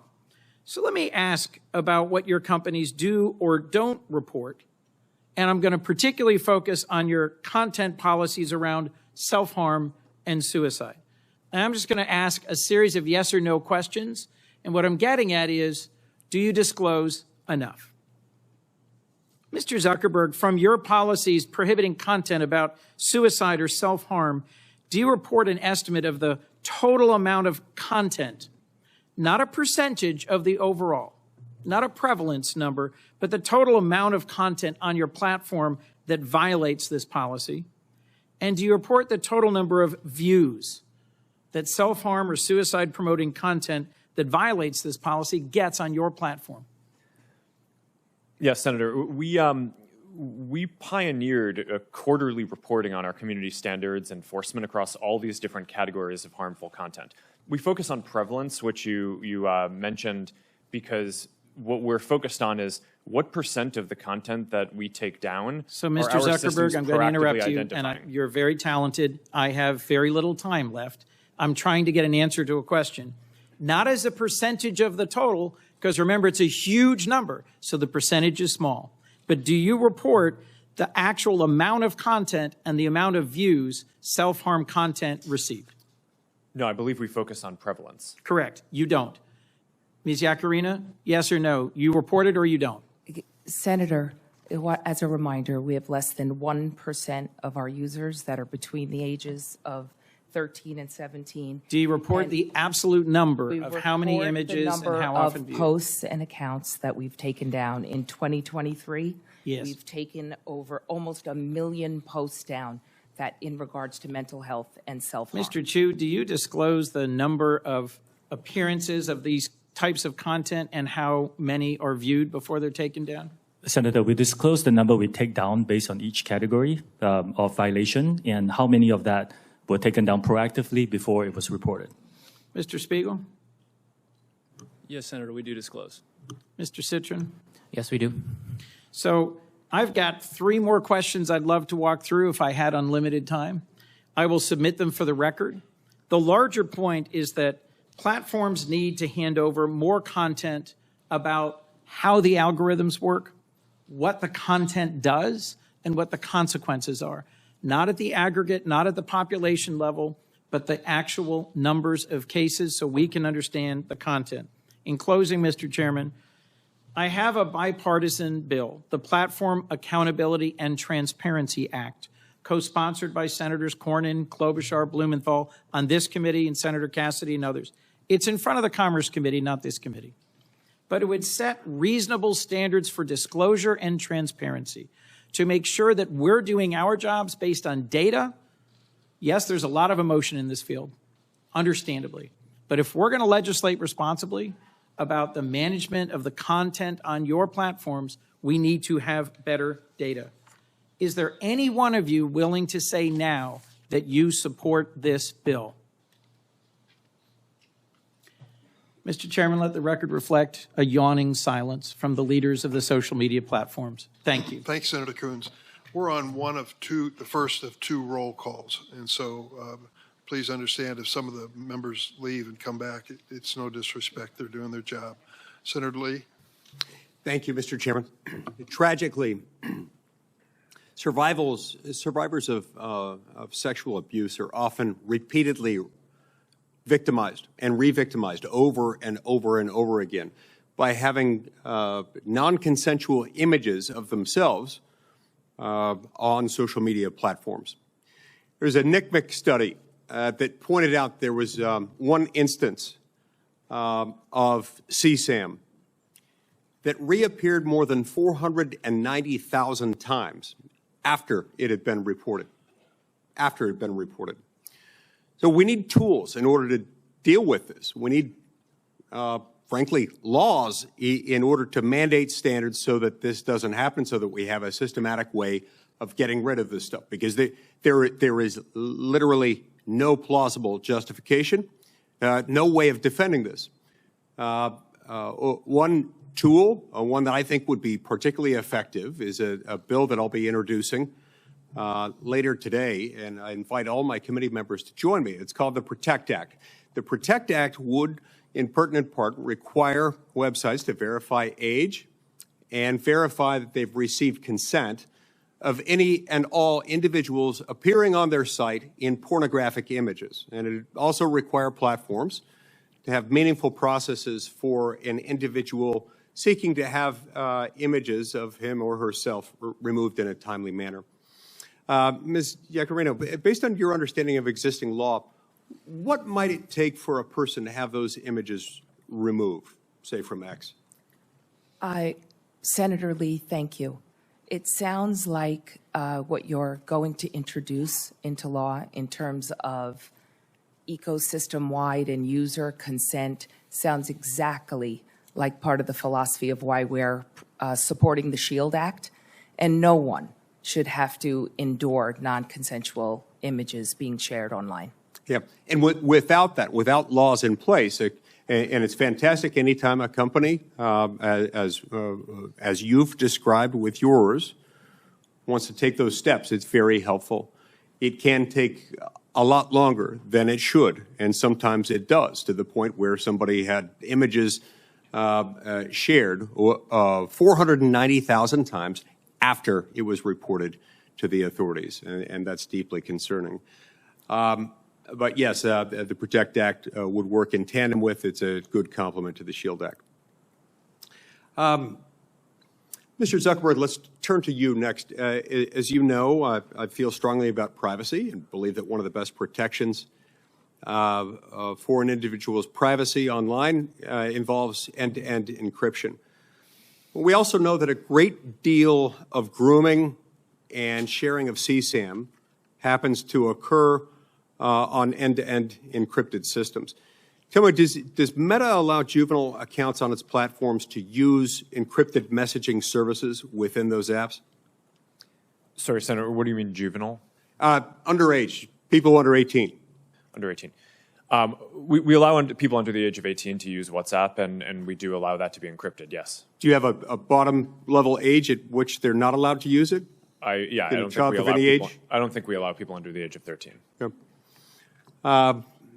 What about you, Mr. Citron? On Discord, do you allow kids to have accounts to access encrypted messaging? Discord is not allowed to be used by children under the age of 13, and we do not use end-to-end encryption for text messages. We believe that it's very important to be able to respond to well-formed law enforcement requests, and we're also working on proactively building technology. We're working with a nonprofit called Thorn to build a grooming classifier so that our Teen Safety Assist feature can actually identify these conversations if they might be happening, so we can intervene and give those teens tools to get out of that situation, or potentially even report those conversations and those people to law enforcement. And encryption, as much as it can prove useful elsewhere, it can be harmful, especially if you're on a site where you know children are being groomed and exploited. If you allow children onto an end-to-end encryption enabled app, that can prove problematic. Now, let's go back to you for a moment, Mr. Zuckerberg. Instagram recently announced that it's going to restrict all teenagers from access to eating disorder material, suicidal ideation themed material, self-harm content, and that's fantastic. That's great. What's odd, what I'm trying to understand is why it is that Instagram is only restricting, it's restricting access to sexually explicit content, but only for teens ages 13 to 15. Why not restrict it for 16 and 17-year-olds as well? Senator, my understanding is that we don't allow sexually explicit content on the service for people of any age. How is that going? You know, our prevalence metrics suggest that I think it's 99% or so of the content that we remove we're able to identify automatically using AI systems. So I think that our efforts in this, while they're not perfect, I think are industry leading. The other thing that you asked about was self-harm content, which is what we recently restricted. And we made that shift. I think the state of the science is shifting a bit. Previously, we believed that when people were thinking about self-harm, it was important for them to be able to express that and get support. And now more of the thinking in the field is that it's just better to not show that content at all, which is why we recently moved to restrict that from showing up for those teens at all. Okay, is there a way for parents to make a request on what their kid can see or not see on your sites? There are a lot of parental controls. I'm not sure if I don't think that we currently have a control around topics, but we do allow parents to control the time that the children are on the site. And also, a lot of it is based on kind of monitoring and understanding what the teen's experience is, what they're interacting with. Mr. Citron, Discord allows pornography on its site. Now, reportedly, 17% of minors who use Discord have had online sexual interactions on your platform, 17%, and 10% had those interactions with someone that the minor believed to be an adult. Do you restrict minors from accessing Discord servers that host pornographic material on them? Senator, yes, we do restrict minors from accessing content that is marked for adults. Discord also does not recommend content to people. Discord is a chat app. We do not have a feed or an algorithm that boosts content. So we allow adults to share content with other adults in adult-labeled spaces, and we do not allow teens to access that content. Okay. I see my time's expired. Thank you. Welcome, everyone. We are here in this hearing because as a collective, your platforms really suck at policing themselves. We hear about it here in Congress with fentanyl and other drug dealing facilitated across platforms. We see it and hear about it here in Congress with harassment and bullying that takes place across your platforms. We see it and hear about it here in Congress with respect to child pornography, sexploitation, and blackmail, and we are sick of it. It seems to me that there is a problem with accountability because these conditions continue to persist. In my view, Section 230, which provides immunity from lawsuit, is a very significant part of that problem. If you look at where bullies have been brought to heel recently, whether it's Dominion finally getting justice against Fox News after a long campaign to try to discredit the election equipment manufacturer, or whether it's the moms and dads of the Sandy Hook victims finally getting justice against InfoWars and its campaign of trying to get people to believe that the massacre of their children was a fake put on by them, or even now, more recently, with a writer getting a very significant judgment against Donald Trump after years of bullying and defamation, an honest courtroom has proven to be the place where these things get sorted out. And I'll just describe one case, if I may. It's called Doe versus Twitter. The plaintiff in that case was blackmailed in 2017 for sexually explicit photos and videos of himself, then aged 13 to 14. A compilation video of multiple CSAM videos surfaced on Twitter in 2019. A concerned citizen reported that video on December 25th, 2019, Christmas Day. Twitter took no action. The plaintiff, then a minor in high school in 2019, became aware of this video from his classmates in January of 2020.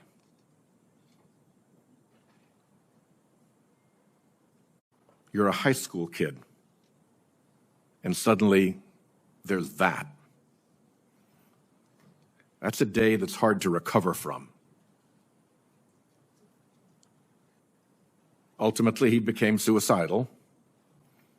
He and his parents contacted law enforcement and Twitter to have these videos removed on January 21st and again on January 22nd of 2020, and Twitter ultimately took down the video on January 30th, 2020, once federal law enforcement got involved. That's a pretty foul set of facts. And when the family sued Twitter for all those months of refusing to take down the explicit video of this child, Twitter invoked Section 230. And the district court ruled that the claim was barred. There is nothing about that set of facts that tells me that Section 230 performed any public service in that regard. I would like to see very substantial adjustments to Section 230 so that the honest courtroom, which brought relief and justice to E. Jean Carroll after months of defamation, which brought silence, peace, and justice to the parents of the Sandy Hook children after months of defamation and bullying by InfoWars and Alex Jones, and which brought significant justice and an end to the campaign of defamation by Fox News to a little company that was busy just making election machines. So I would, my time is running out. I'll turn to, I guess Senator Cruz is next. But I would like to have each of your companies put in writing what exemptions from the protection of Section 230 you would be willing to accept, bearing in mind the fact situation in Doe versus Twitter, bearing in mind the enormous harm that was done to that young person and that family by the non-responsiveness of this enormous platform over months and months and months and months.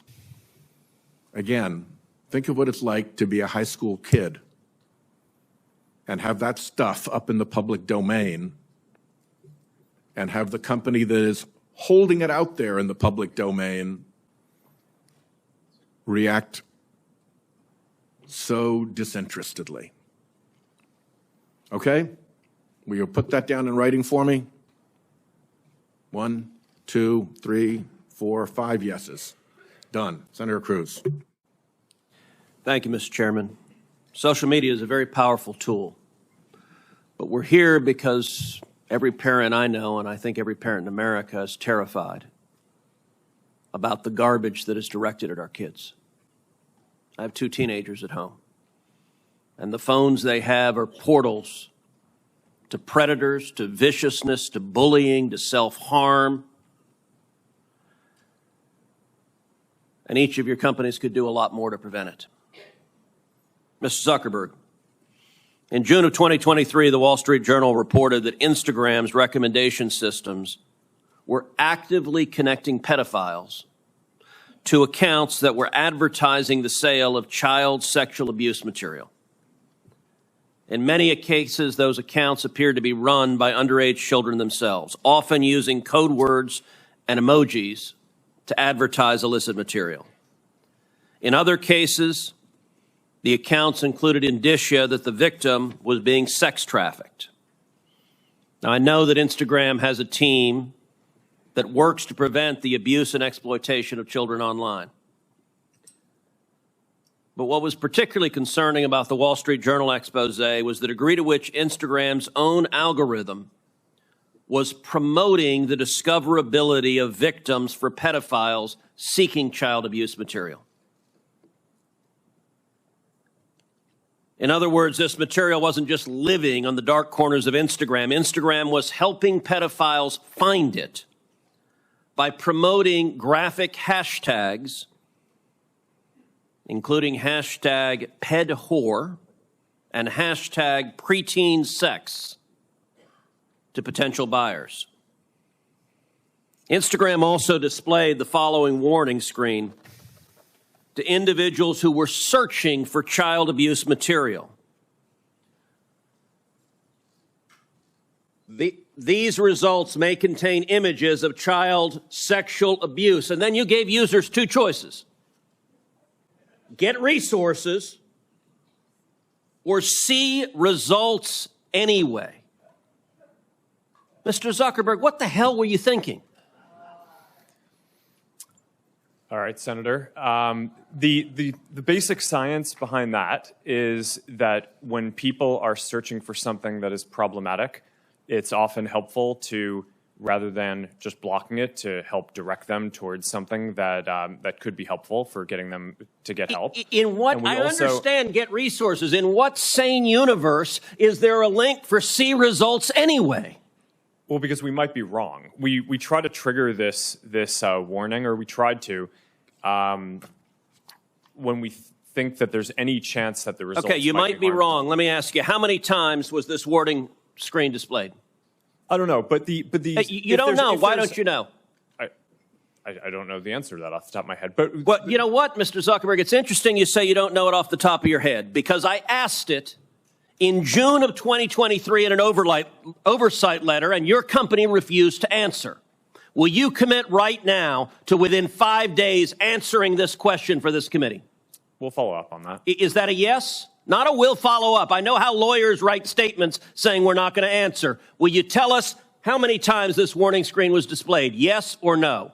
Senator, I'll personally look into it. I'm not sure if we have. Okay, so you're refusing to answer that. Let me ask you this. How many times did an Instagram user who got this warning that you're seeing images of child sexual abuse, how many times did that user click on see results anyway? I want to see that. Senator, I'm not sure if we stored that, but I'll personally look into this and we'll follow up after. And what follow-up did Instagram do when you have a potential pedophile clicking on, I'd like to see child porn? What did you do next when that happened? Senator, I think that an important piece of context here is that any context that we think is child sexual Mr. Zuckerberg, abuse, that's called a question. What did you do next when someone clicked, you may be getting child sexual abuse images, and they click see results anyway? What was your next step? You said you might be wrong. Did anyone examine, was it in fact child sexual abuse material? Did anyone report that user? Did anyone go and try to protect that child? What did you do next? Senator, we take down anything that we think is sexual abuse material on the service, and we do. Did anyone report verify whether it was in fact child sexual abuse material? Senator, I don't know if every single search result we're following up on, but Did you report the people who wanted it? Senator, do you want me to answer your question? Yeah, I want you to answer the question I'm asking. Did you report the people who click see results anyway?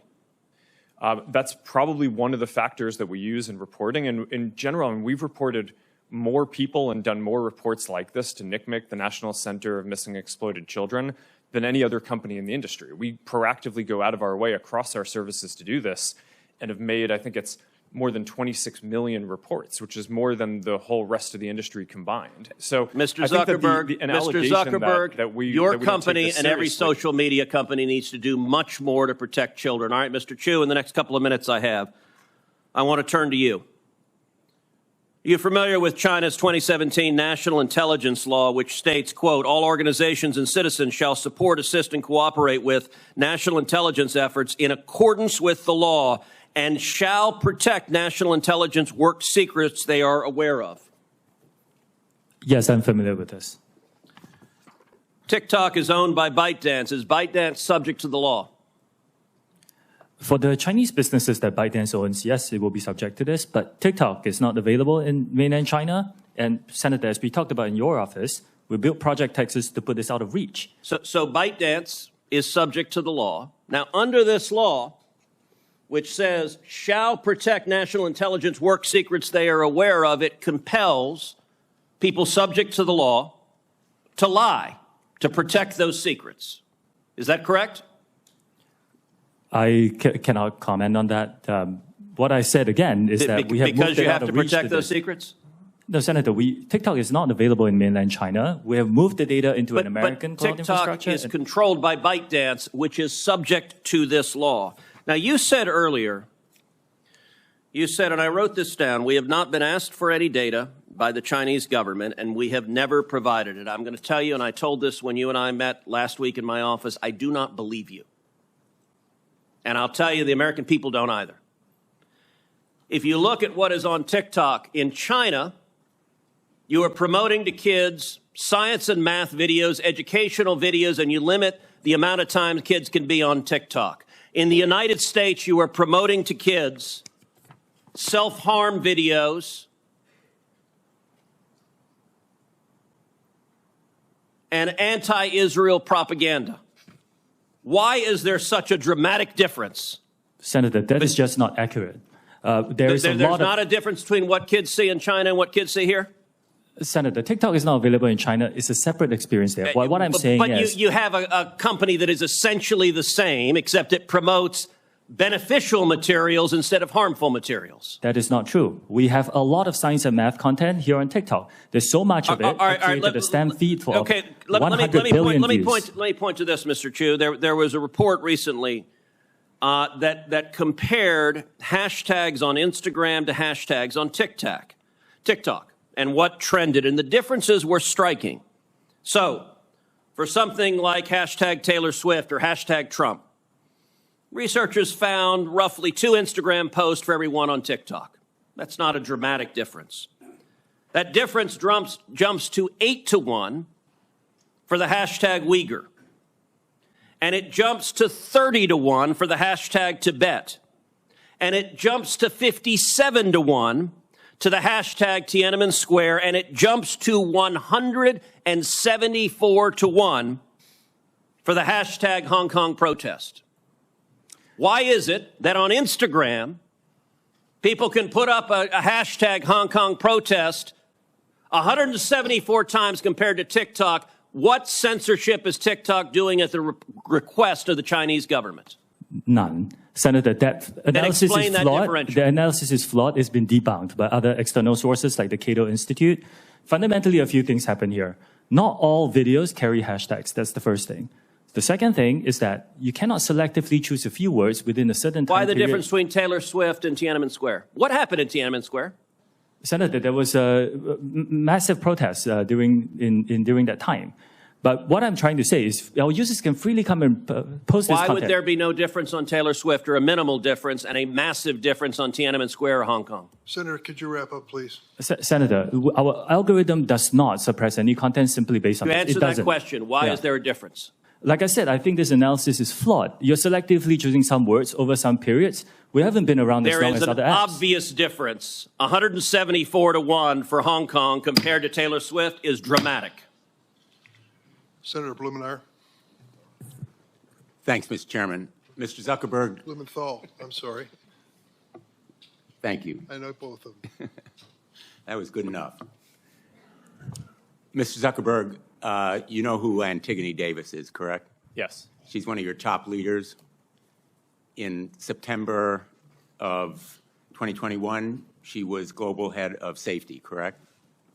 Yes. And you know that she came before a subcommittee of the Commerce Committee that I chaired at the time, Subcommittee on Consumer Protection, correct? Yes. And she was testifying on behalf of Facebook, right? Meta, but yes. It was then Facebook, but Meta now. And she told us, and I'm quoting, Facebook is committed to building better products for young people and to doing everything we can to protect their privacy, safety, and well-being on our platforms. And she also said, kids' safety is an area where, quote, we are investing heavily, end quote. We now know that statement was untrue. We know it from an internal email that we have received. It's an email written by Nick Clegg. You know who he is, correct? Yes. He was Meta's president of global affairs, and he wrote a memo to you, which you received, correct? It was written to you. So I can't see the email, but sure, I'll assume that you got that correct. And he summarized Facebook's problems. He said, quote, we are not on track to succeed for our core well-being topics: problematic use, bullying and harassment, connections, and SSI, meaning suicidal self-injury. He said also in another memo, quote, we need to do more and we are being held back by a lack of investment. This memo has the date of August 28th, just weeks before that testimony from Antigone Davis, correct? Sorry, Senator, I'm not sure what the date of the testimony was. Well, those are the dates on the emails. Nick Clegg was asking you, pleading with you for resources to back up the narrative, to fulfill the commitments. In effect, Antigone Davis was making promises that Nick Clegg was trying to fulfill, and you rejected that request for 45 to 84 engineers to do well-being or safety. We know that you rejected it from another memo, Nick Clegg's assistant, Tim Colburn, who said, Nick did email Mark, referring to that earlier email, to emphasize his support for the package, but it lost out to the various other pressures and priorities.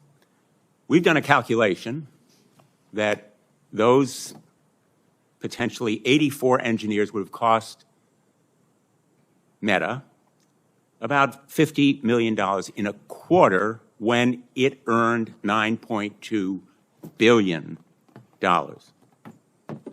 And yet it failed to make that commitment in real terms, and you rejected that request because of other pressures and priorities. That is an example from your own internal document of failing to act, and it is the reason why we can no longer trust Meta and, frankly, any of the other social media. to, in effect, grade their own homework.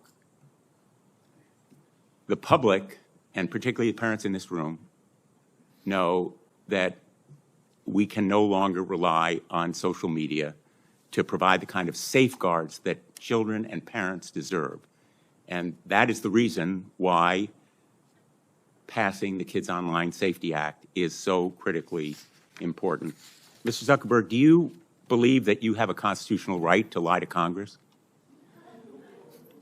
Senator, no, but I mean, well, let me just clarify for you. I mean, I'd like the opportunity let me to just respond clarify to for you. In a lawsuit brought by hundreds of parents, some in this very room, alleging that you made false and misleading statements concerning the safety of your platform for children, you argued in not just one pleading, but twice, in December and then in January, that you have a constitutional right to lie to Congress. Do you disavow that filing in court? Senator, I don't know what filing you're talking about, but I testified honestly and truthfully, and I would like the opportunity to respond to the previous things that you showed as well. Well, I have a few more questions, and let me ask others who are here, because I think it's important to put you on record. Who will support the Kids Online Safety Act? Yes or no? Mr. Citron.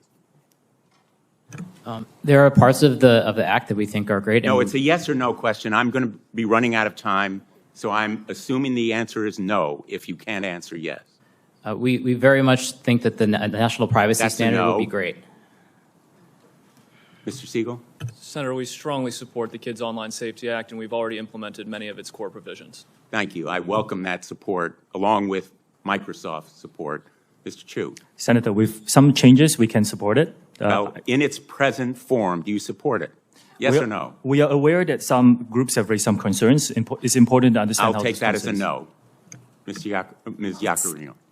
Senator, we support COSA and will continue to make sure that it accelerates and make sure it continues to offer community for teens that are seeking that voice. Mr. Zuckerberg?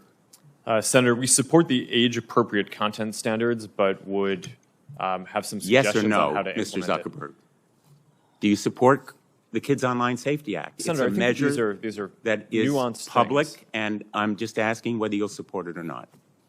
These are nuanced things. I think that the basic spirit is right. I think the basic ideas in it are right, and there are some ideas that I would debate how to best implement them. Unfortunately,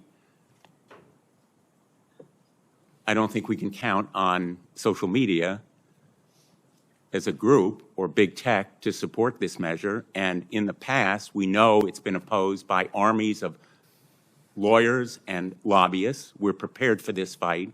But I am very, very glad that we have parents here, because tomorrow we're going to have an advocacy day.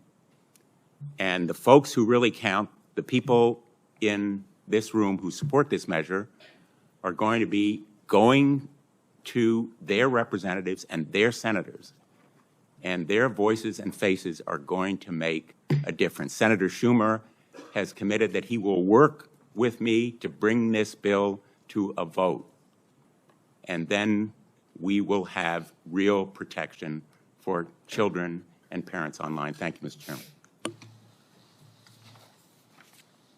Thank you, Senator Blumenthal. We have a vote on, has Senator Cotton, have you voted on and Senator Hawley, you haven't voted yet? You're next. And I don't know how long the vote will be open, but I'll turn over to you. Thank you, Mr. Chairman. Mr. Zuckerberg, let me start with you. Did I hear you say in your opening statement that there's no link between mental health and social media use?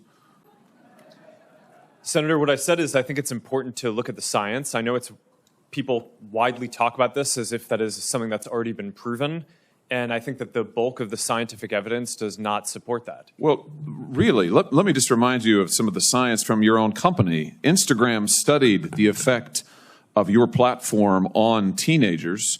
Let me just read you some quotes from the Wall Street Journal's report on this. Company researchers found that Instagram is harmful for a sizable percentage of teenagers, most notably teenage girls. Here's a quote from your own study. Quote, "We make body image issues worse for 1 in 3 teen girls." Here's another quote. Teens blamed Instagram, this is your study, for increases in the rate of anxiety and depression. This reaction was unprompted and consistent across all groups. That's your study.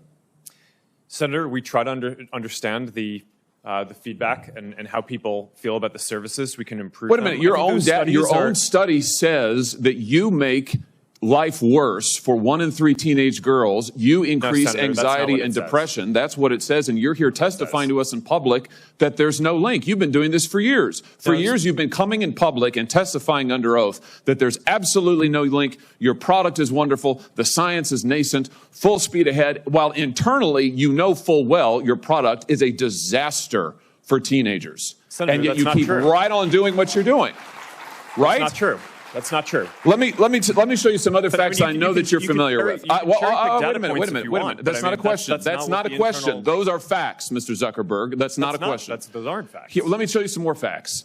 Here's some information from a whistleblower who came before the Senate, testified under oath in public. He worked for you. He's a senior executive. Here's what he showed he found when he studied your products. So, for example, this is girls between the ages of 13 and 15 years old. 37% of them reported that they had been exposed to nudity on the platform unwanted in the last 7 days. 24% said that they had experienced unwanted sexual advances. They'd been propositioned in the last 7 days. 17% said they had encountered self-harm content pushed at them in the last 7 days. Now, I know you're familiar with these stats because he sent you an email where he lined it all out. I mean, we've got a copy of it right here. My question is, who did you fire for this? Who got fired because of that? Senator, we study all of this because it's important and we want to improve our services. Well, you just told me a second ago you studied it, that there was no linkage. Who did you fire? I said you mischaracterized. 37% of teenage girls between 13 and 15 were exposed to unwanted nudity in a week on Instagram. You knew about it. Who did you fire? Senator, this is why we're building all Who these did you different fire? Tools. Senator, I don't think that's... Who did you fire? I'm not going to answer that. Because you didn't fire anybody, right? You didn't take any significant I don't think action. it's appropriate to talk about It's not individual appropriate. HR decisions. Do you know who's sitting behind you? You've got families from across the nation whose children are either severely harmed or gone, and you don't think it's appropriate to talk about steps that you took? The fact that you didn't fire a single person? Let me ask you this. Have you compensated any of the victims? Sorry? Have you compensated any of the victims? These girls, have you compensated them? I don't believe so. Why not? Don't you think they deserve some compensation for what your platform has done? Help with counseling services? Help with dealing with the issues that your services cause? Our job is to make sure that we build tools to help keep people safe. Are you going to compensate them? Senator, our job and what we take seriously is making sure that we build industry-leading tools to find harmful To content, make money. take it off the services, To make money. and to build tools that empower parents. So you that didn't help take more any people. action. You didn't That's take not any true, action. Senator. You didn't fire anybody. You haven't That's not true. compensated a That's single not- victim. that's Let not me what I ask you said. this. Let me ask you this. There's families of victims here today. Have you apologized to the victims? Would you like to do so now? Well, they're here. You're on national television. Would you like now to apologize to the victims who have been harmed by your product? Show them the pictures. Would you like to apologize for what you've done to these good people? I'm sorry for everything that you have all gone through. It's terrible. No one should have to go through the things that your families have suffered. And this is why we invest so much and are going to continue doing industry-leading efforts to make sure that no one has to go through the types of things that your families have had to suffer. You know, why, Mr. Zuckerberg, why should your company not be sued for this? Why is it that you can claim, you hide behind a liability shield, you can't be held accountable? Shouldn't you be held accountable personally? Will you take personal responsibility? Senator, I think I've already answered this. I mean, these Well, are try serious this again. issues. Will you take personal responsibility? Senator, I view my job and the job of our company as building the best tools that we can to keep our community safe. Well, you're failing at and that. Well, Senator, we're doing an industry-leading effort. We build AI tools nonsense. Your product is killing people. Will you personally commit to compensating the victims? You're a billionaire. Will you commit to compensating the victims? Will you set up a compensation fund Senator, with your money? I think these are with your money. Senator, these are complicated Yes, issues. no, that's not a complicated question. No, that's Senator, a yes or no. Will you set up a victims compensation fund with your money, the money you made on these families sitting behind you? Yes or no? Senator, I don't think that's my job is to Sounds make sure like a we no. build good tools. My Sounds job like a is no. to make sure that Your job is to be responsible for what your company has done. You've made billions of dollars on the people sitting behind them, you here. You've done nothing to help them. You've done nothing to compensate them. You've done nothing to put it right. You could do so here today, and you should. You should, Mr. Zuckerberg. Before my time expires, Mr. Chu, let me just ask you, your platform, why should your platform not be banned in the United States of America? You are owned by a Chinese communist company or a company based in China. The editor-in-chief of your parent company is a Communist Party secretary. Your company has been surveilling Americans for years. According to leaked audio from more than 80 internal TikTok meetings, China-based employees of your company have repeatedly accessed non-public data of United States citizens. Your company has tracked journalists improperly gaining access to their IP addresses, user data, in an attempt to identify whether they're writing negative stories about you. Why should your platform is basically an espionage arm for the Chinese Communist Party? Why should you not be banned in the United States of America? Senator, I disagree with your characterization. Many of what you have said, we have explained in a lot of detail. TikTok is used by 170 million Americans. I know, and every single one of those Americans are in danger from the fact that you track their keystrokes, you track their app usage, you track their location data, and we know that all of that information can be accessed by Chinese employees who are subject to the dictates of the Chinese Communist Party. Why should you not be banned in this country? Senator, that is not accurate. A lot of what you describe we collect, we don't. It is 100% accurate. Do you deny that repeatedly Americans' data has been accessed by ByteDance employees in China? We built a project that cost us billions of dollars to stop that, and we have made a lot of progress. And it hasn't been stopped. According to the Wall Street Journal report from just yesterday, even now, ByteDance workers, without going through official channels, have access to the private information of American citizens. I'm quoting from the article, private information of American citizens, including their birth date, their IP address, and more. That's now. Senator, as we know, the media doesn't always get it right. What we have. But the Chinese Communist Party does? I'm not saying that. What I'm saying is that we've spent billions of dollars to build this project. It's rigorous, it's robust, it's unprecedented, and I'm proud of the work that the 2,000 employees are doing to protect the data. But it's not protected. That's the problem, Mr. Chu. It's not protected at all. It's subject to Communist Chinese Party inspection and review. Your app, unlike anybody else sitting here, and heaven knows I've got problems with everybody here, but your app, unlike any of those, is subject to the control and inspection of a foreign hostile government that has actively trying to track the information of whereabouts of every American that they get their hands on. Your app ought to be banned in the United States of America for the security of this country. Thank you, Mr. Chairman. Senator Hirono. Thank you, Mr. Chairman. As we've heard, children face all sorts of dangers when they use social media, from mental health harms to sexual exploitation, even trafficking. Sex trafficking is a serious problem in my home state of Hawaii, especially for Native Hawaiian victims. That social media platforms are being used to facilitate this trafficking, as well as the creation and distribution of C-scam is deeply concerning, but it's happening. For example, several years ago, a military police officer stationed in Hawaii was sentenced to 15 years in prison for producing C-scam as part of his online exploitation of a minor female. He began communicating with this 12-year-old girl through Instagram. He then used Snapchat to send her sexually explicit photos and to solicit such photos from her. He later used these photos to blackmail her. And just last month, the FBI arrested a neo-Nazi cult leader in Hawaii who lured victims to his Discord server.